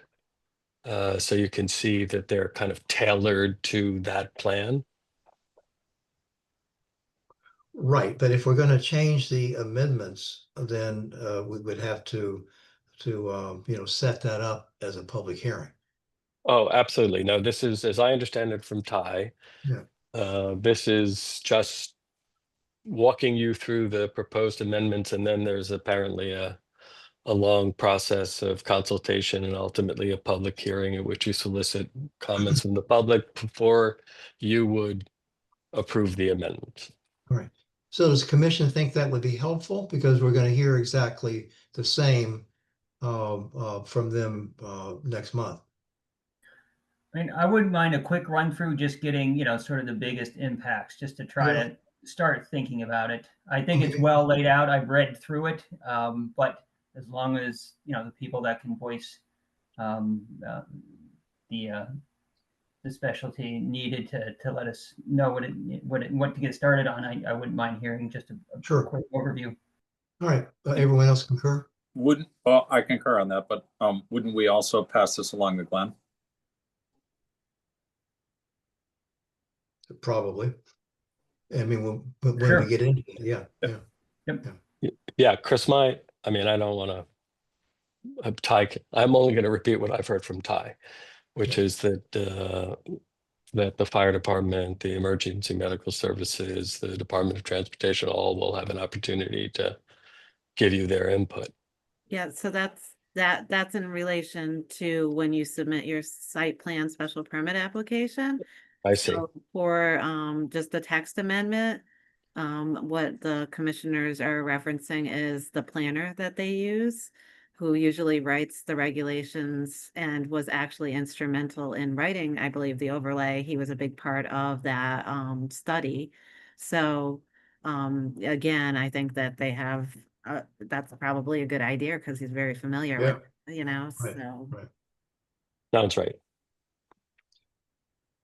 So you want to run through it quickly? And sure. Yeah, that'd be great. I turn it over to Jeremy. Great. Thanks, Jim. Good evening, everybody. I'm Jeremy Lake with Union Studio. Again, we'll try to do this relatively quickly, just because we know you guys have already been through a bunch of things already tonight, and don't want to take up any more of your time than we need to. Let me go ahead and share my screen here. And let me know if you guys can see the aerial image here. So I think you all are familiar with the site we're talking about. It's roughly a 12.5 acre parcel, really two parcels you'll see in a second on the survey, just south of the Kent Town Hall at sort of the dead end of Kent Green Boulevard. That's happening at the northern end of the site. The southern end of the site is where Maple Street Extension is. And really the big key feature that is on this site currently that continues to drive of how we're thinking about the site is this drainage ditch that basically bifurcates the site almost in two as it drains down to a culvert that cuts underneath of Maple Street Extension. You can see here in blue that ditch coming through. And the result of that is also that as the culvert gets stopped up, or if there's more flow than the culvert can handle, sometimes it backs up and spills over in this lowest portion, which is why we have a limited amount of wetland in that area down there. So again, something that we had to be very mindful of. But this is the proposed scheme that I think you guys have seen before at this point. It's relatively straightforward. The big picture concept here is to extend Kent Green Boulevard through to the site, to keep the drainage swale in place where it is located. And then really to try to use what are really the higher portions of the site to do some infill housing, again, very much in keeping with the intent of the Village Housing Overlay District. We are proposing 80 units here. They are in two primary building types. The orange buildings are little 12-unit structures, essentially 4 units on a floor for 3 floors. And then the yellow structures are essentially, they're 4-unit buildings. They are stacked flats. They're almost like the same thing as like 4 townhouses, but instead of being vertical units, we've essentially stacked 2 units on the ground floor, 2 units on the second floor, just so we could allow for single level living and an easy access for the lower unit for an older demographic that we think will be portion of who will be interested in living here. You can see the intention of keeping the parking largely hidden, at least from Kent Green Boulevard. You know, we're really thinking of Kent Green Boulevard, that swale is sort of the public realm as it makes its way through the site. So tucking away the parking where it won't be visible. The units, generally speaking, have their front doors then facing onto that street or onto that swale or onto some of the green spaces we are proposing. And as you get further south on the site, which is page right down towards the wetlands, you know, we tried to hold the development back. We didn't want to get too close down to the wetlands, but it also was becoming a bit of a grading challenge. Really, the site slopes down at a higher rate than the swale does. So as you get further down there, suddenly that drainage ditch is actually above you in terms of grade. And so as we're trying to make connections and hold buildings where they need to be and get fire truck access, et cetera, the further we go south, the more challenging those things become. So it really made sense for us to try to consolidate the buildings sort of in the upper 2/3 of the site, if you will. So what you might do is focus on what the amendments are and how it affects Absolutely. the site plan. Yeah, and so I'm going to run you guys through the memo when we get to it, and I can start to touch on that too. I mean, the first item is certainly the allowable density. As I mentioned, we're proposing 80 units. I'll just go ahead and switch back and forth maybe between the two. You know, the VHOD allows for 4 units an acre for multifamily. And what's sort of counterintuitive about that is that if you actually do single family instead with the size of lots that are permitted for the single family detached, it actually permits a higher density as single family does than it does as multifamily, which we thought was a little bit counterintuitive. So really what we're trying to do is sort of gauge it in a way that is more comparable to the density that would be allowed as single family. And then obviously we're consolidating those for the reasons I was just describing. So one of the things we're asking is for an increase from the 4 units to an acre that's written currently in the VHOD for multifamily, and increase that to 7 units per acre, which would translate to about 88 units on the site. But again, we're only proposing 80. So I think that's a critical piece right there, right? At 4 units to an acre, we'd have many fewer units, and the project wouldn't be feasible as a result. So you're proposing 80? I thought it was a 76. We were at 76 when we last came in front of you guys. One of the things that we had previously, we had a community center in the middle of the site, roughly where it says the green. And we began to recognize that a community center wasn't really a feasible thing for us to incorporate. So we just swapped that out for another 4 unit building so that the framework was largely the same. So took out sort of the intense use of the community center and just put it in its place a couple more units. Right, understood. Yeah. So the next thing I just wanted to quickly show is just the project in the context of the larger community.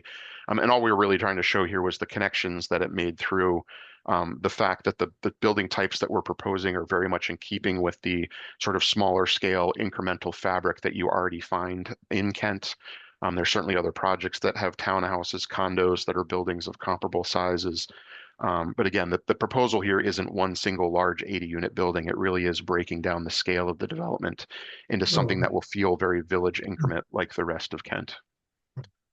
So obviously, when we did this regulation, we didn't have a plan to work off of. So I mean, we put some restrictions to try to gauge the density. So I mean, this is really a planning project too, is why our planner really needs to see this and be involved with this too. Yeah, so that speaks a little bit to the setback issue, which is the next thing I'll kind of go through, which is to say, obviously, if we had a single structure or fewer larger structures, it would be a lot easier for us to maybe pull those a little bit away from some of the edges. But because we're trying to create this incremental, walkable village sort of feel, we're hoping just to get a little bit of flexibility on the way that the setbacks are written, the dimensions that are given. So this is just an example of a section through Kent Green Boulevard with the units on either side. I'll go ahead and flip to the next page. The top section is really the section through the swale and street, what we're calling sort of the public realm, if you will. And some of the dimensional things that are on here that we wanted to highlight, first and foremost, the roadway itself. We'd like to propose that for a 2-way travel, we would be able to utilize a 20-foot drive lane. It's a 2-way travel, 2 lanes. That's in keeping with the NFPA, so that sort of follows protocols for fire safety, so we're not creating an unsafe condition. That is technically a little bit narrower than is written currently in the regulations, Although importantly, when we have proposed on-street parking, and we've given that zone its own additional 8 feet in addition to that 20 feet. So I think sometimes the underlying dimensions are written assuming sometimes someone might be parking in part of that travel way. And here what we really did is effectively have said, we actually have a 28-foot road where we do allow for parking, which is actually sort of more than the requirements request. But again, I think that clarifying that the 20-foot for two-way travel is feasible is something that we would really like to do. And ultimately that helps us reduce impervious area, that slows traffic down because we are trying to create a pedestrian-friendly sort of environment.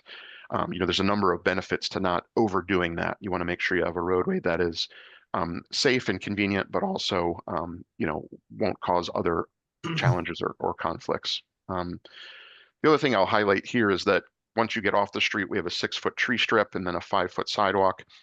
And it's really from the back of the sidewalk that we are often thinking of things like setbacks. I don't think it's clear at this point whether or not this will be a public road or a private road, but if it were public, we imagine that would be defined to the back of the sidewalk. And so one of the things we've requested is that the front setbacks, if that were a condition where that was a public street, we'd be able to only do 15 feet to the face of the building.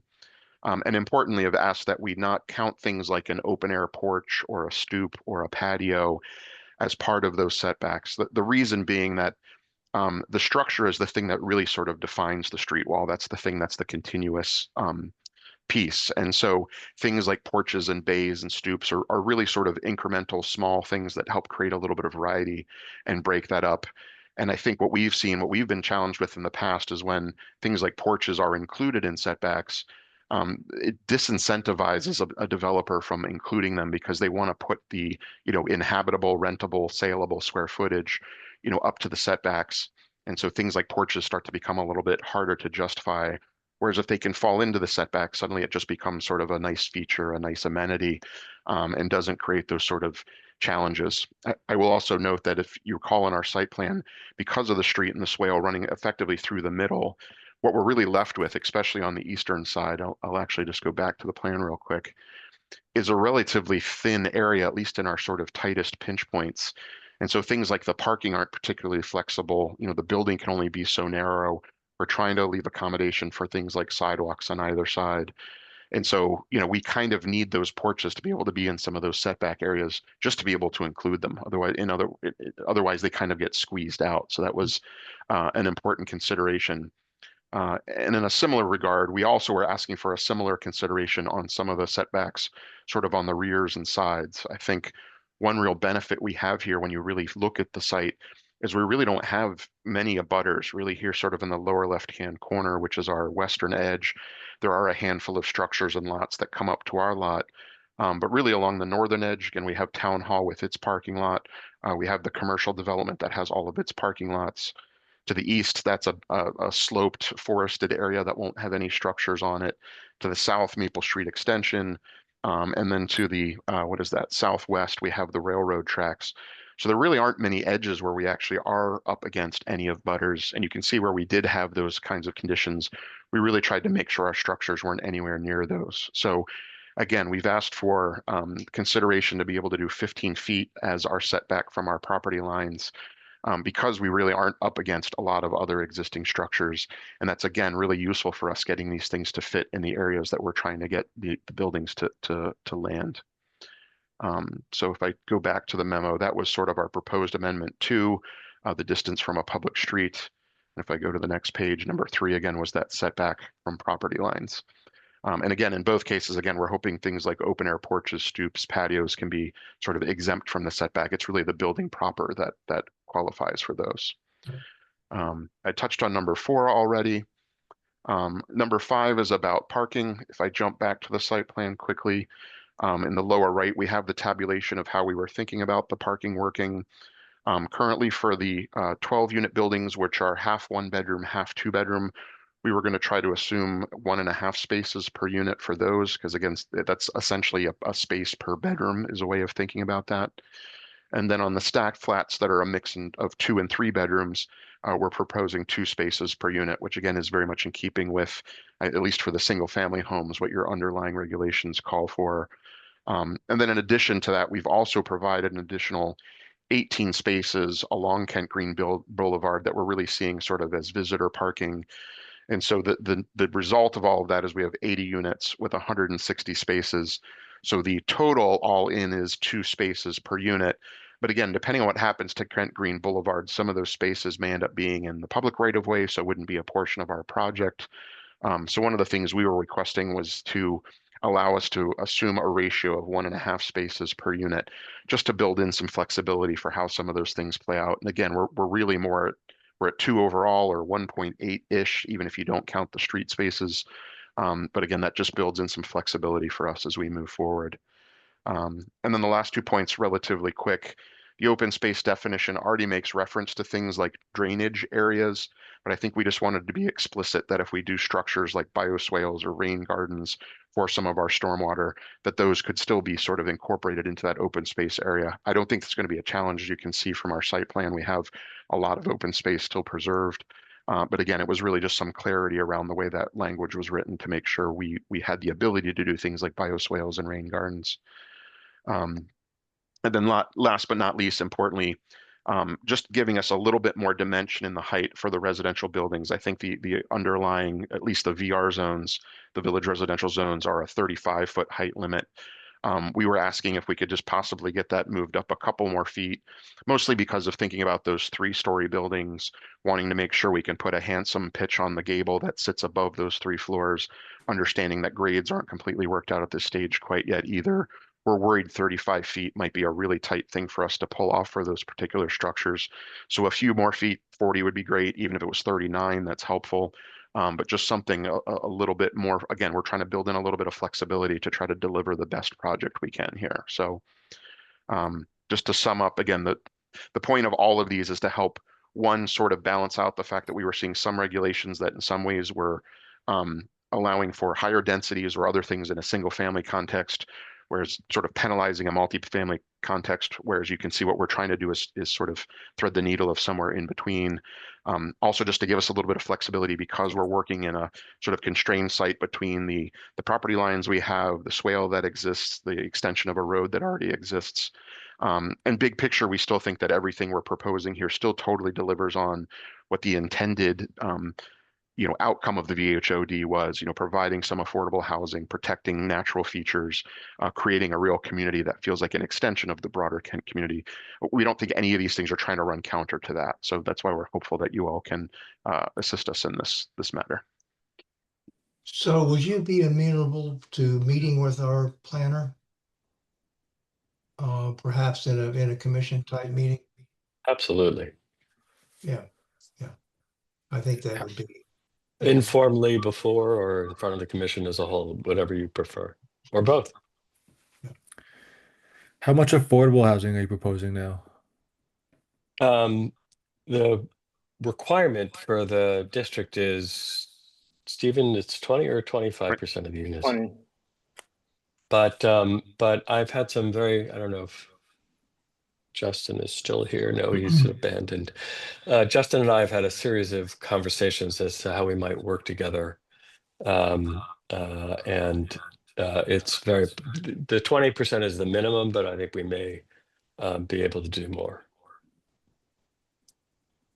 Great, thank you. All right, so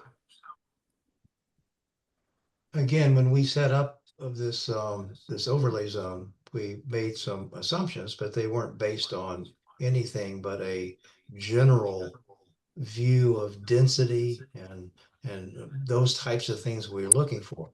Now that there's a plan to deal with, there's a new outlook on the requirements. So I think having a joint a meeting with the planner, Ty, do you think that's a good idea too? Yeah, no, absolutely. I think Glenn should be involved. Like I said, he was instrumental in creating the overlay. So I think he would be the best person to take a look at this. I'm happy to send it to him along with the other one. And then if you want to invite him to the public hearing or however you want to handle that. I'm thinking that the meeting is before the public hearing. Alice, what do you think? I'm sorry. Ty, what do you think? Repeat what you're asking me. I'm not sure if I'm That, following. that we meet with Glenn prior to setting a public hearing. Sure. So, I mean, you can get the wheels in motion for, I mean, they have submitted an application, so we're on a time scale. We can't, we have a Right. certain amount of days before we set a public hearing. So, you know, the application is before us. You can't ignore the fact that it's here. So, you can set a public hearing for November or December, that's fine. And Right. then in between, we can get Glenn involved to review, and we can get Glenn into the commission to go over things with you. We could put it on the agenda next month. So I would say, again, Glenn is the key. If Glenn can do it, setting that, even if it's a special meeting. Yeah. Yeah. Yeah, no, but my point is that I think you need to set a public hearing. We need to get those notices going. Statutorily, it's required when we get an application. So, Okay, all right. you know, So- and then we'll do all of that in between. But if you want to follow suit with what you've done with the previous one, we can do December 11th.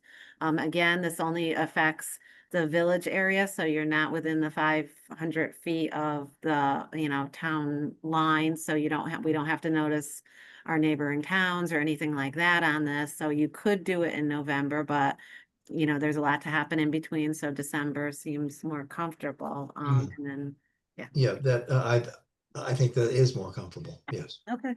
And in the interim, Wes, if Glenn has the time and wants to, have a session outside the commission with Jeremy and Stephen and I to, talk through the Well, plan.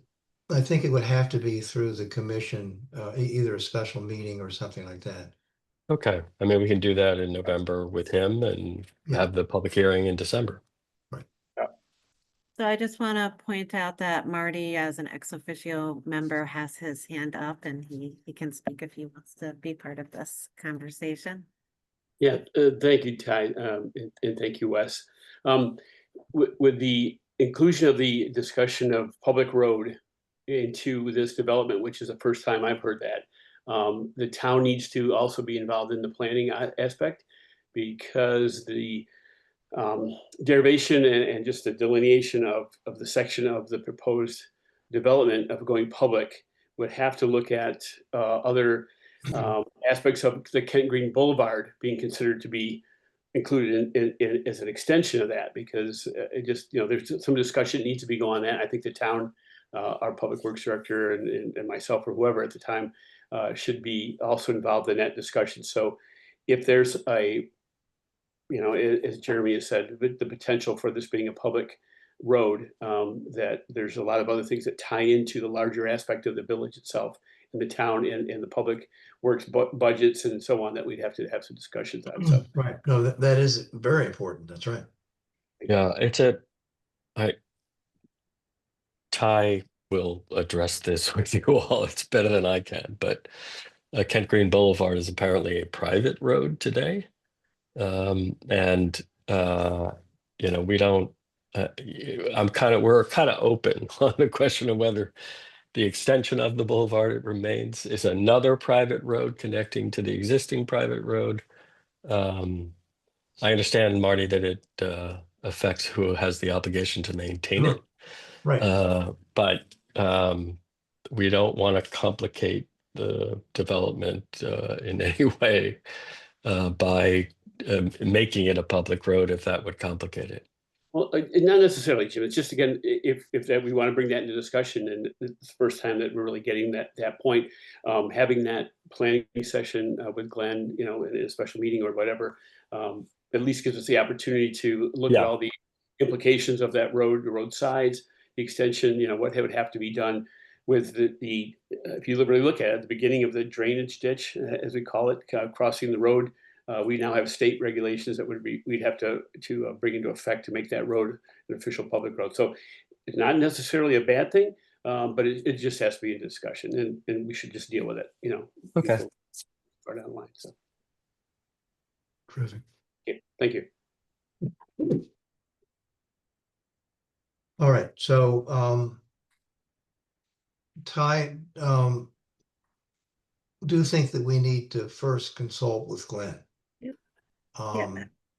But we will move forward with scheduling that public hearing for December 11th. December, And then I will right away get a hold of Glenn and see what his schedule is like and coordinate with you guys. But we don't need to set it, if we're gonna have a special meeting, we don't need to set it up now. No, no, just the public, we just need Yep. to move forward with the application because it has been Sure. submitted. Right. Yeah, yeah, but anything in between will work out. All right, so do I hear a motion to set a public hearing for the December meeting? I make that motion. I'll second it. Great. Any further discussion? Signify with your approval, raising your hand. All right. Good. I'm glad to see the wheels in motion here. That's terrific. Thank you for your consideration and setting this up for the next step. Terrific. Thank you. Thanks so much. All right, so moving on, staff report. Yeah, I have a couple things this time around. The first one is kind of easy. I stuck 6,400 affordable housing. I think we discussed it at the last meeting, how there was inconsistency in the regulation when the parking requirements were revised. It was just an omission to not take this out of the affordable housing section of the regulations, and it created by it being there has created a conflict, making parking for affordable housing actually more cumbersome than parking for anything else in the town that's comparable. So I think it seemed like you guys were in agreement that you wanted that struck, and I think that was always intended. This is kind of the draft, and I'm hoping that you will be in the agreement just to throw this in with the public hearing for December 11th. I think this will be the easiest thing that you'll have to deal with that evening. So I will do the 12/11 date and get that rolling. And then let's see what else I had. So then I put in the file a notice of violation that I had sent to 21 Bridge Street regarding a car show that had been planned. I guess it's a monthly car show. Some advertising went out through, I think it's 26 to have a car show at 21 Bridge Street every Saturday, once a month on Saturday. So I did send them a notice of violation, letting them know that that wasn't part of their permitted use. And I did, have a conversation with Mr. Dornick, and he, at one point came in and pointed out the fact that the church is allowed to, park on the road as well, and that's a whole different, I'll go down that lane anyways. But ultimately, by the Friday before this actual event, Charles, his partner, sent me a message saying that they were not going to hold the event. However, the following day, when the event was to occur, the health department was set up to go inspect, because they were gonna be serving coffee and Danish, and then they were talking about a food truck. And the health department did go and inspect. They did an inspection report, and they did feel like the event was happening. So I am unclear as to whether or not the event happened. However, that day I got several complaints about their cars, or what looked like their cars, parked on Route 7. So I got some pictures, of some cars, marked for sale that do look very similar to the cars that they sell. Based on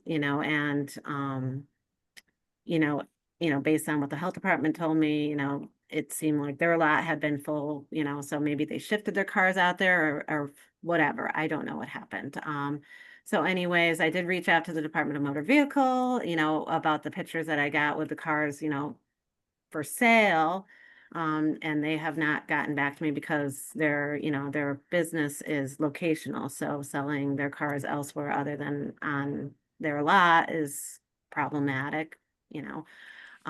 In addition to that, I did talk to the trooper who was there that day, and she reported seeing a lot of cars that looked like that. And she did offer to run, you know, come back on the weekends and kind of run those plates, you know, maybe for all cars on Route 7, just making sure that the plates and the VINs and all those kind of things check out.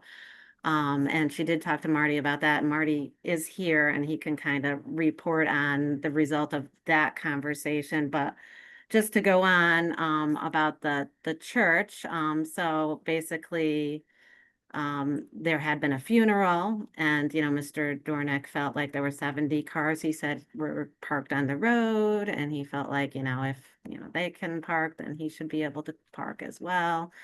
You know, I did look into the church a little bit, and you know, that was established in 1920. Predates zoning. There's never been a parking plan in the file for the church, even when they did an addition. I'm not sure how you could limit their parishioners at this point, and you know, a funeral is kind of customary to something that a church would be doing, so it's very hard to I don't know that you're comparing apples to apples in that case, but you could chime in and let me know what your thoughts are on that.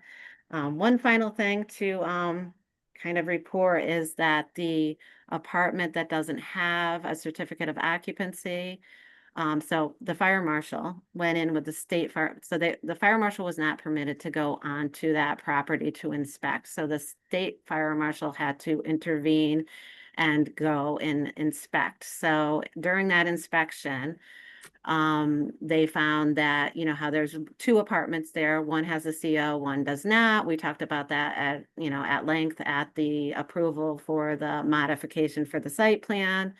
Come to find out, both of the apartments are being occupied. So the building official and fire marshal have sent out their, you know, due notices to vacate and do what they need to do. I'm only bringing it to your attention because your parking plan had stated, one of your conditions of your parking plan was that when that apartment did get a CO or was occupied, they were supposed to return to you and accommodate that parking. So that never happened. So that's everything. And yeah. Have the conditions of our last approval where the spots are supposed to be demarked and all the storage of vehicles on the north side of the building, is it staying within the boundaries? I mean, that all in the fire lane mark, that all needs to be fulfilled in order for them to be in compliance with the last approval that we gave, correct?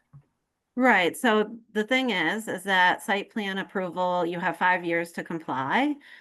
So you're supposed to actually be complying with the previous approval until you're in full compliance with the current approval, but they were never in compliance with the previous approval. So it's really, you know, yeah.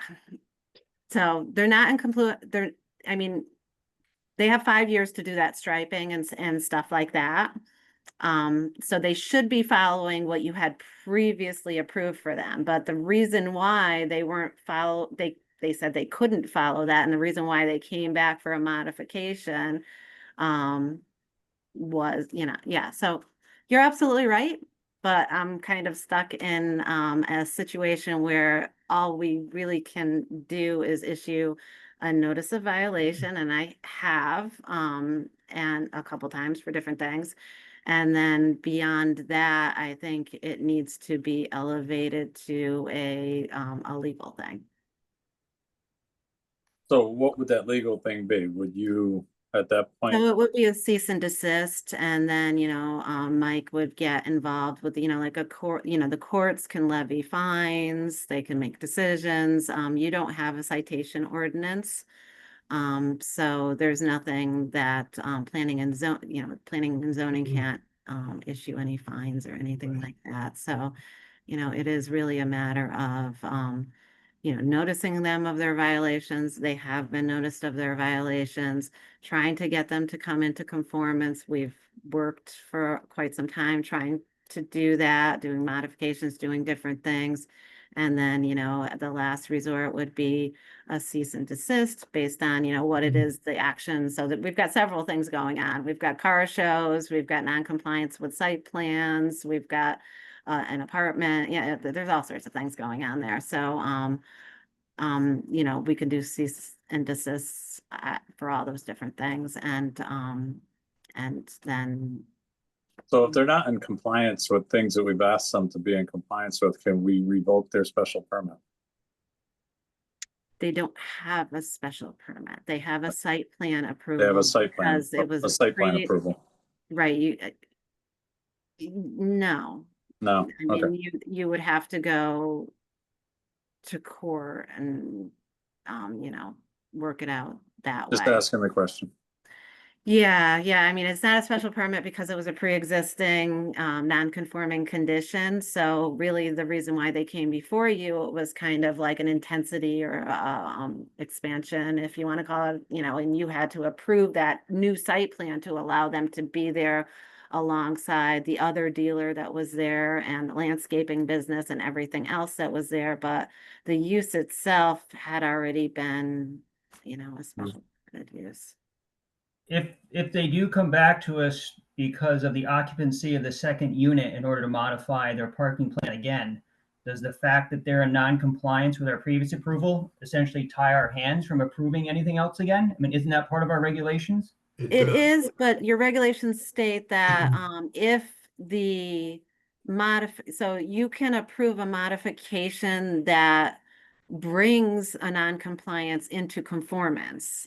So that's how it's basically, so you wouldn't approve, you're not permitted to approve a site plan where a violation exists, but if that approval solves the issue, then you're allowed to do that. So, I mean, I'm probably not saying it as beautifully as your regulations say it, but that's the gist of what they say. I understand that. And can we put a time restriction on that as opposed to the 5-year? Can we put a compliance date on it? I mean, that's a statutory requirement, so I would have to check with Mike on that. I feel like the answer is no, but I would have to check. And then another question real, go ahead. Sorry. Another question real quick is, in order for them to be a dealer in the state of Connecticut, the approval from the town has to happen first, right? Which we did. Right. There's no way of taking back on that approval because they're not in compliance with so many different things. The locational approval, revoking the locational approval. Okay. I again, Have to ask Mike that. Good question. I would have to look into that, if you could. Okay. So I don't think we need to take any more of the commission's time with this. This is truly beating up our zoning Well, enforcement officer. I mean, so do you have, I mean, I'm looking for direction here. Do you have any thoughts on how you want to move? I mean, I'm really not saying this for the sake of saying it. I'm trying to understand what the commission wants. I know that there's quite a few people that are, quite a few of his neighbors that are not happy. And they voiced their opinion to me and quite a few other people in town about it. No, I don't know what to do about the situation, and I know it's hard on you, Ty. But I feel like there's something that has to be done. Well, they're not I mean, in compliance at all. I mean, I think that the biggest complaints that I get from the public is the parking on the road and off of their site. And Marty is here. Maybe he could speak to, you know, what his thoughts are with the trooper related to that. Yeah, thank you, Ty. I appreciate that. Yeah, working with a resident trooper, there's been, you know, we understand that there's been issues with parking on Bridge Street. You know, it's not not surprised that I had to have a conversation with the owner of Motor Riot regarding an overall town's issue with parking. It wasn't specific to him being a business owner, and the regulations that are the planning and zoning regulations that he has to follow as a business owner. So that was a difference there.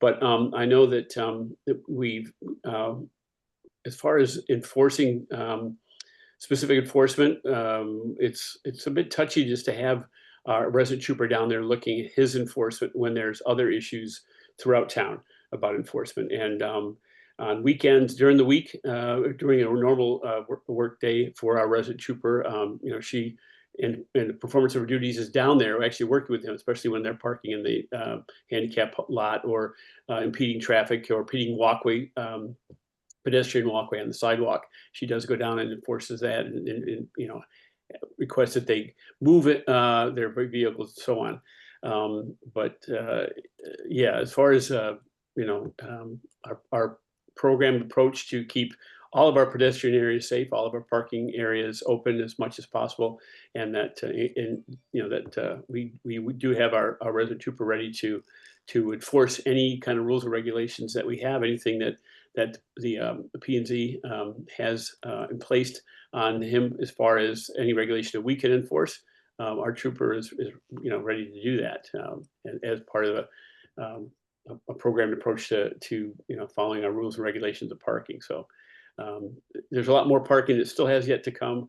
I know that you know, we have issues across the town on that, and we will be dealing with that. You know, during my time in office, and I think follow on with the new board. So yeah, if there's anything specific you have to ask about that, I'll be happy to answer any specific questions regarding that.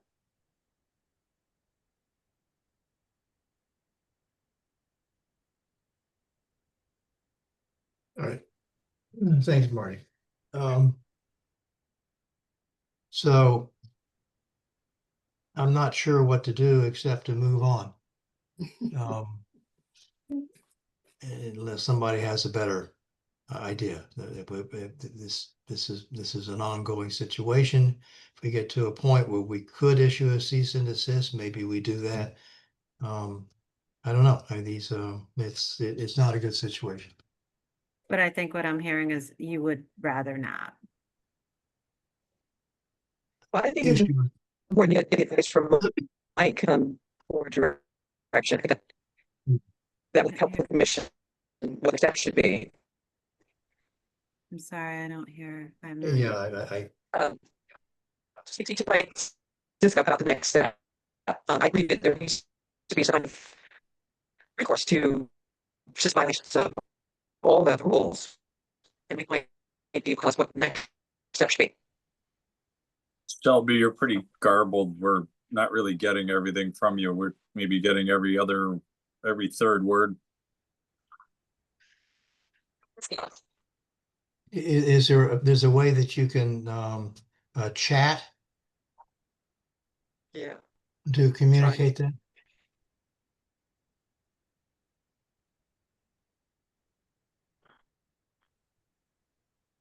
It looks like your camera is completely stopped at this point.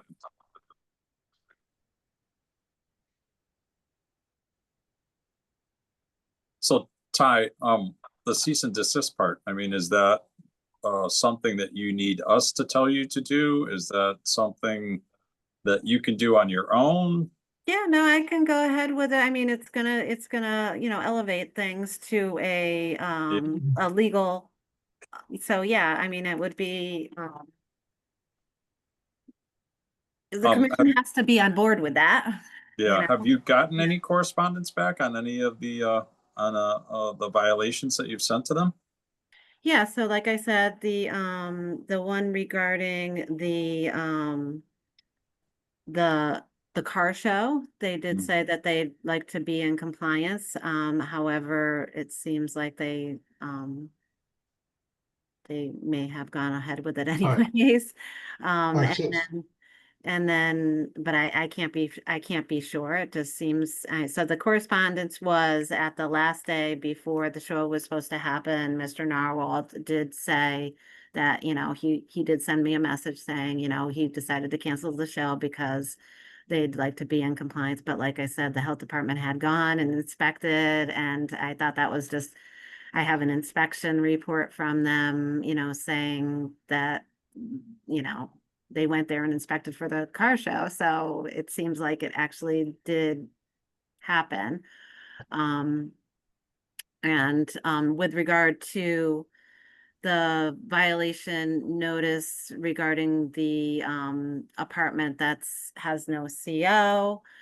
It was a quick response to Joe and Tim, just saying that they were aware and they're working on making the apartment compliant, but I believe that they're, can continue to stay there while they do that. That was what they were implying. So I would say if they have another monthly showing in defiance of our request, that we would then put a cease and desist on. Okay, sounds good. Is commission fine with that? I'm fine with that.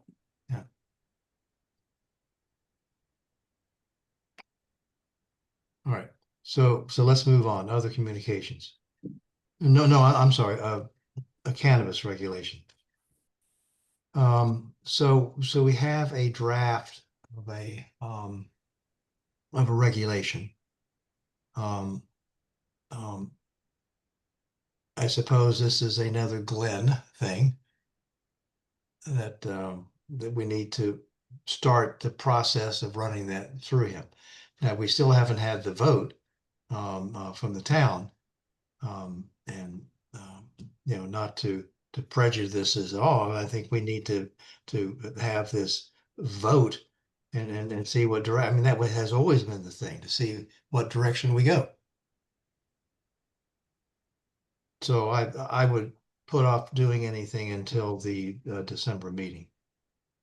If I could just Please. chime in on that. We're under a moratorium that's going to expire in December. So this regulation is just in relation to the agriculture, manufacturing, that kind of stuff, and the medical that was agreed that the Planning and Zoning Commission would regulate. So the ban was merely for the recreational through ordinance. So if that ban fails, I guess, then the commission can come back and include that in their regulation.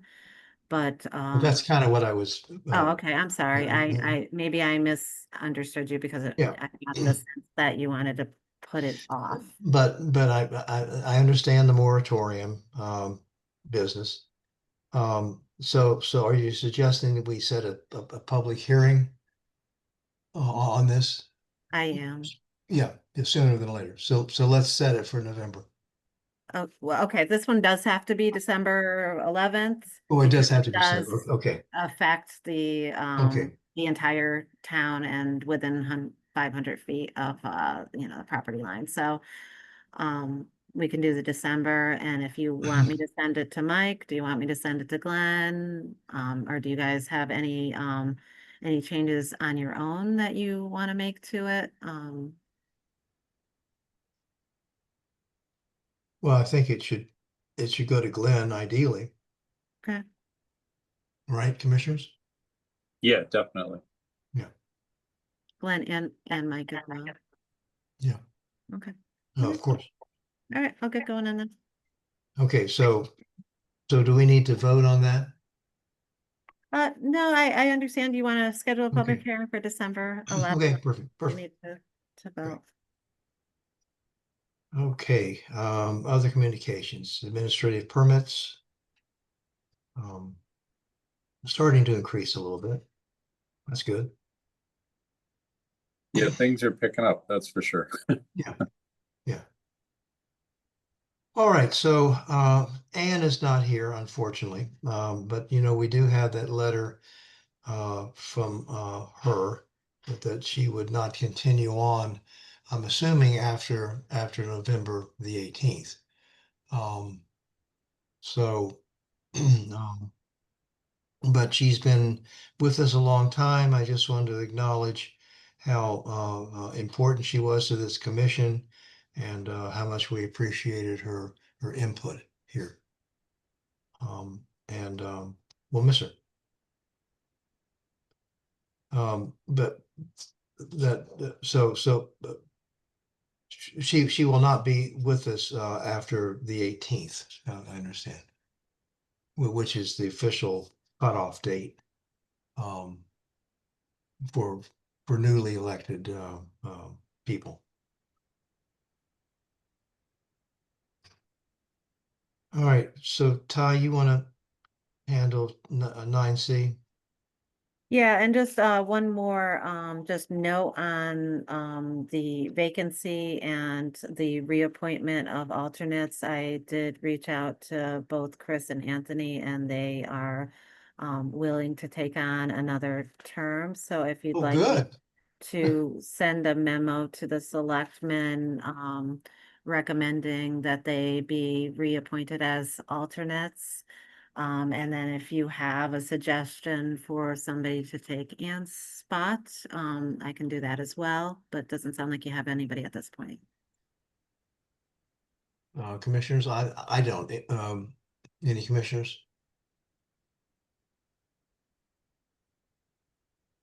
So do you want to make would you mind making a quick motion just to recommend the reappointment of Chris and Anthony? So I can Yes. take care of that housekeeping. Make that and do it as soon as possible. Yeah. I make that motion. I'll second the motion. Great, thanks.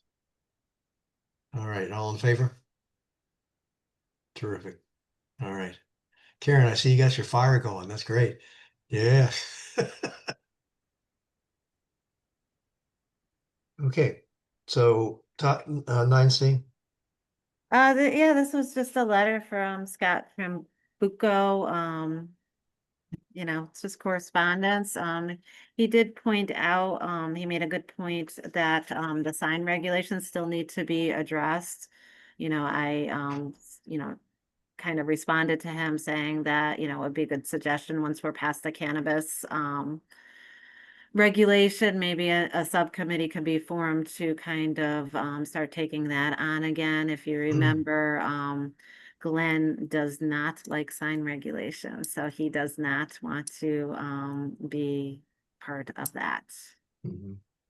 And I actually have spoken to other towns, and he has denied doing their sign regulations as well. So I don't feel so bad about it now being rejected. So yeah, he just doesn't like it. He doesn't like them. So it's a tough one. it's not fun. No. So there's a lot of you know, rules around them, and it's sticky. It really is. So it's something that probably a committee could work closely with Attorney Ziska on to make sure that, you know, come up with something and then make sure that, you know, we're on the right track legally. So just an overall look at our signage. We did that before. Is this just political signs? No. It's more about content based. So the sign regulations, it was brought out because of the political sign debacle, but in looking at them or having Mike look at them, he says that they are very content based and they should not be. So you know, all of that specificity regarding content needs to be removed, you know. So Yeah, so our regulation right now actually says political signs. And yeah, and you can't treat a political sign any different than a sign that a realtor might use, or, you know, so it can't be, so we can regulate signs, we just can't regulate it on content. that's correct. Exactly. However, political signs, you know, you're not supposed to look at content, but, you know, it always is the advice to not touch them because, you know, they kind of, hold a higher value truly in the court's eyes, you know, when somebody tries to limit them. You know, so yeah, that was a good point. Okay. So, we've got the regular meeting schedule. Seems, the second Thursday of a month. Consistently. Looks a lot the same. Yeah, but a lot the same.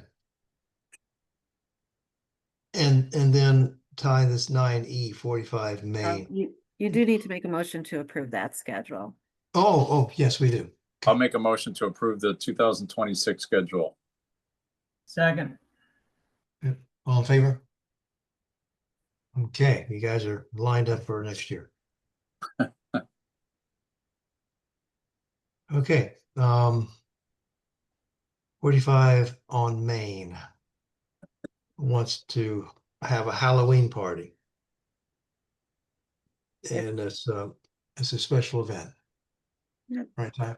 Yeah, so it's a Halloween party and costume contest. It's they had something very similar last year. There were some complaints about it. It's like 500 plus people.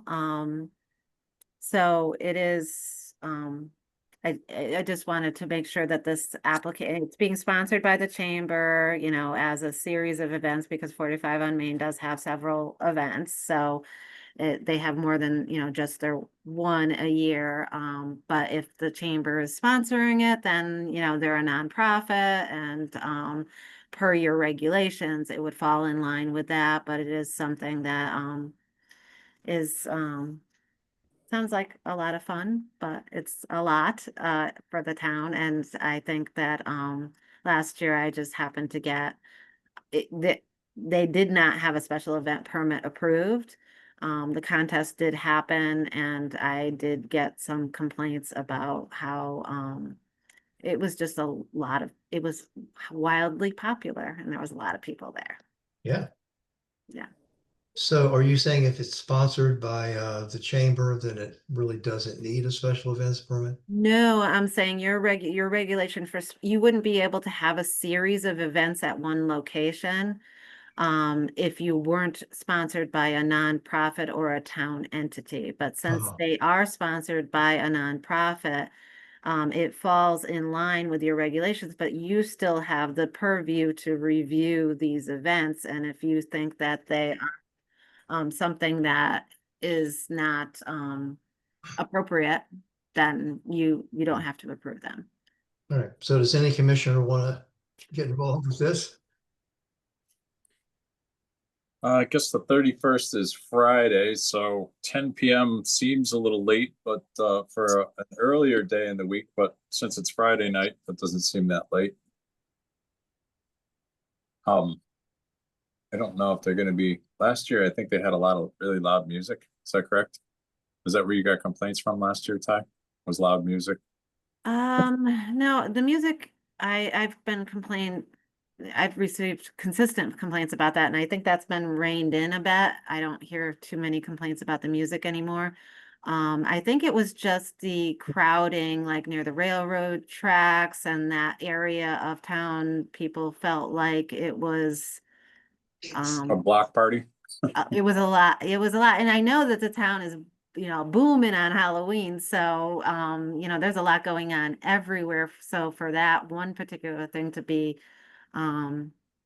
specified, yeah, I don't know. I wasn't there. So, Mr. Kidd is here, and he's the one who is hosting the event for the chamber at 45 on Main. So, he may have some things he wants to talk about. Hi, board. Hopefully, I think I managed to get myself out and then back in. Yeah, so we done it last year as part of just the traditions of Halloween. We didn't expect it to be as big as it was. Part of the goal was just to add another event onto the Halloween kind of schedule as part of Kent. Kent is actually ranked the #1 town to visit on Halloween on newenglandhalloween.com. So we just wanted to join in the fun and parts of that. The event on the permit actually says 500 plus. It says that the event's running from 5 o'clock to 10 o'clock. That's not necessarily 45 on Main that's going to be running from that time. We put it down as the chamber in the sense of the chamber this year has been working with South Kent School, Kent School, Marvelwood, and Kent Centre School, in the sense of we've been working to bring back some of the traditions of the Thriller flash mob dance. So instead of it just being South Kent School this year, we've got all the schools participating in the Thriller flash mob. So we're actually going to have about 75 kids represented from all 4 schools taking place at the Golden Falcon lot. So that'll be happening there. We're also adding in a trunk or treat that's going to be held at Webster Bank. This was again from feedback from merchants and non-profits that wanted to take part in Main Street but didn't necessarily have brick and mortar stores. So the Chamber's kind of co-sponsoring that. So businesses like the IGA, Ace Hardware, Kent Computer Services, the South Kent School, and Marvelwood, some of the non-profits are also coming along and they're taking part in the Halloween traditions in Kent. And that's happening over at Webster Bank, just to give them a space to take part in the community events. And then 45 on Main is going to be hosting the Halloween costume contest between 7:30 to 8:30, and it's similar to what like the Green does. The Green hosts the Kent Pumpkin Run, the Barnes hosts the second Saturdays. So we're just wanting to be a location for the costume contest. The really cool thing about it is with our local celebrity Rob Zombie, who's going to be participating as a judge during the event. We learned a few things from last year. We did not expect this to be as busy, but we are taking some extra, we have tried to do some extra steps with a online registration this year. So once we get the hopeful approval from the board that we can launch it, and we're asking people to sign up online so we have a bit more control of the numbers. Rob and Sherry Zombie have kindly were asking people online when they register if they would donate any money to the food bank. So whether it's $5, $10, $20, Rob and Sherry Zombie are actually going to match the donations for the food bank, which is really cool. And Rob Zombie is actually going to have a special art exhibition that weekend over at the Morrison Art Gallery. So on that website that we've asked online is we have some safety stuff. We've got keeping crosswalks, only crossing at the crosswalks. We've asked people from a chamber point of view, encouraging people to book hotels in advance, whether at the Kent Collection, whether at the inns, to book your reservation at the restaurants if you're planning on eating.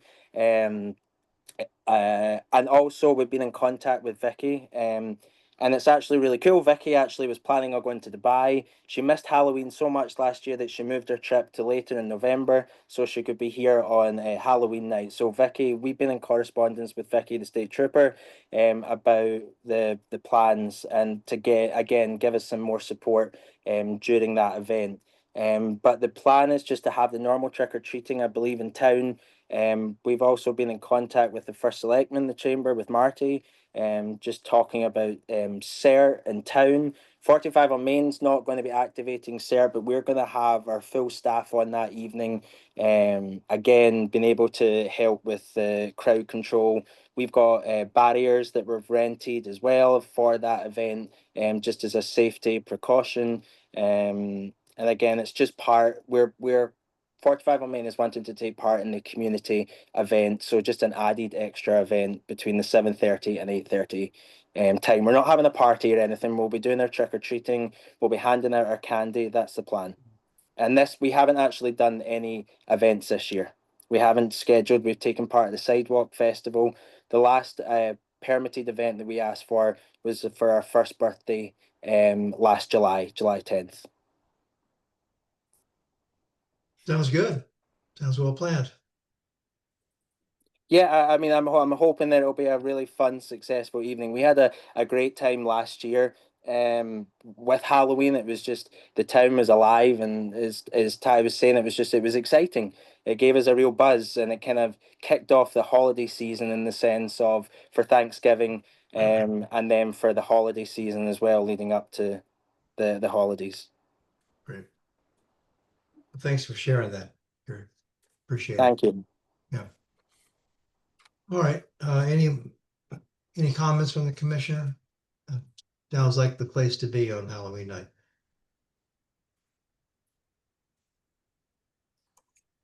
All right. So it is that nice time for adjournment. Do I hear a motion to adjourn? Ty, you're on mute. I am? Ty No, is. me. Oh. Did you want to make a motion just to approve that event? Is it in fact an event? The costume contest, I mean, that's the application I got, was a costume Oh. contest and a party at 45 on Main sponsored by the chamber. So this was an application and, Yeah, it was in the file. oh, I beg your pardon. Great. Yeah. I was just discussing. All right. I make a so- motion to approve 9E, the application from Gary Kidd for 45 Main for their Halloween costume contests event. Second. All right, terrific. All in favor? All right, Thank you very much, everyone. you bet.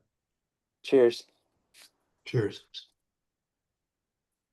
All right, so now then a motion to adjourn. I'll make the motion. Motion to adjourn. I'll say. Okay, great. Thanks, guys. Yeah. Yeah. Have a good night. Thank you. Yeah. You too. Bye.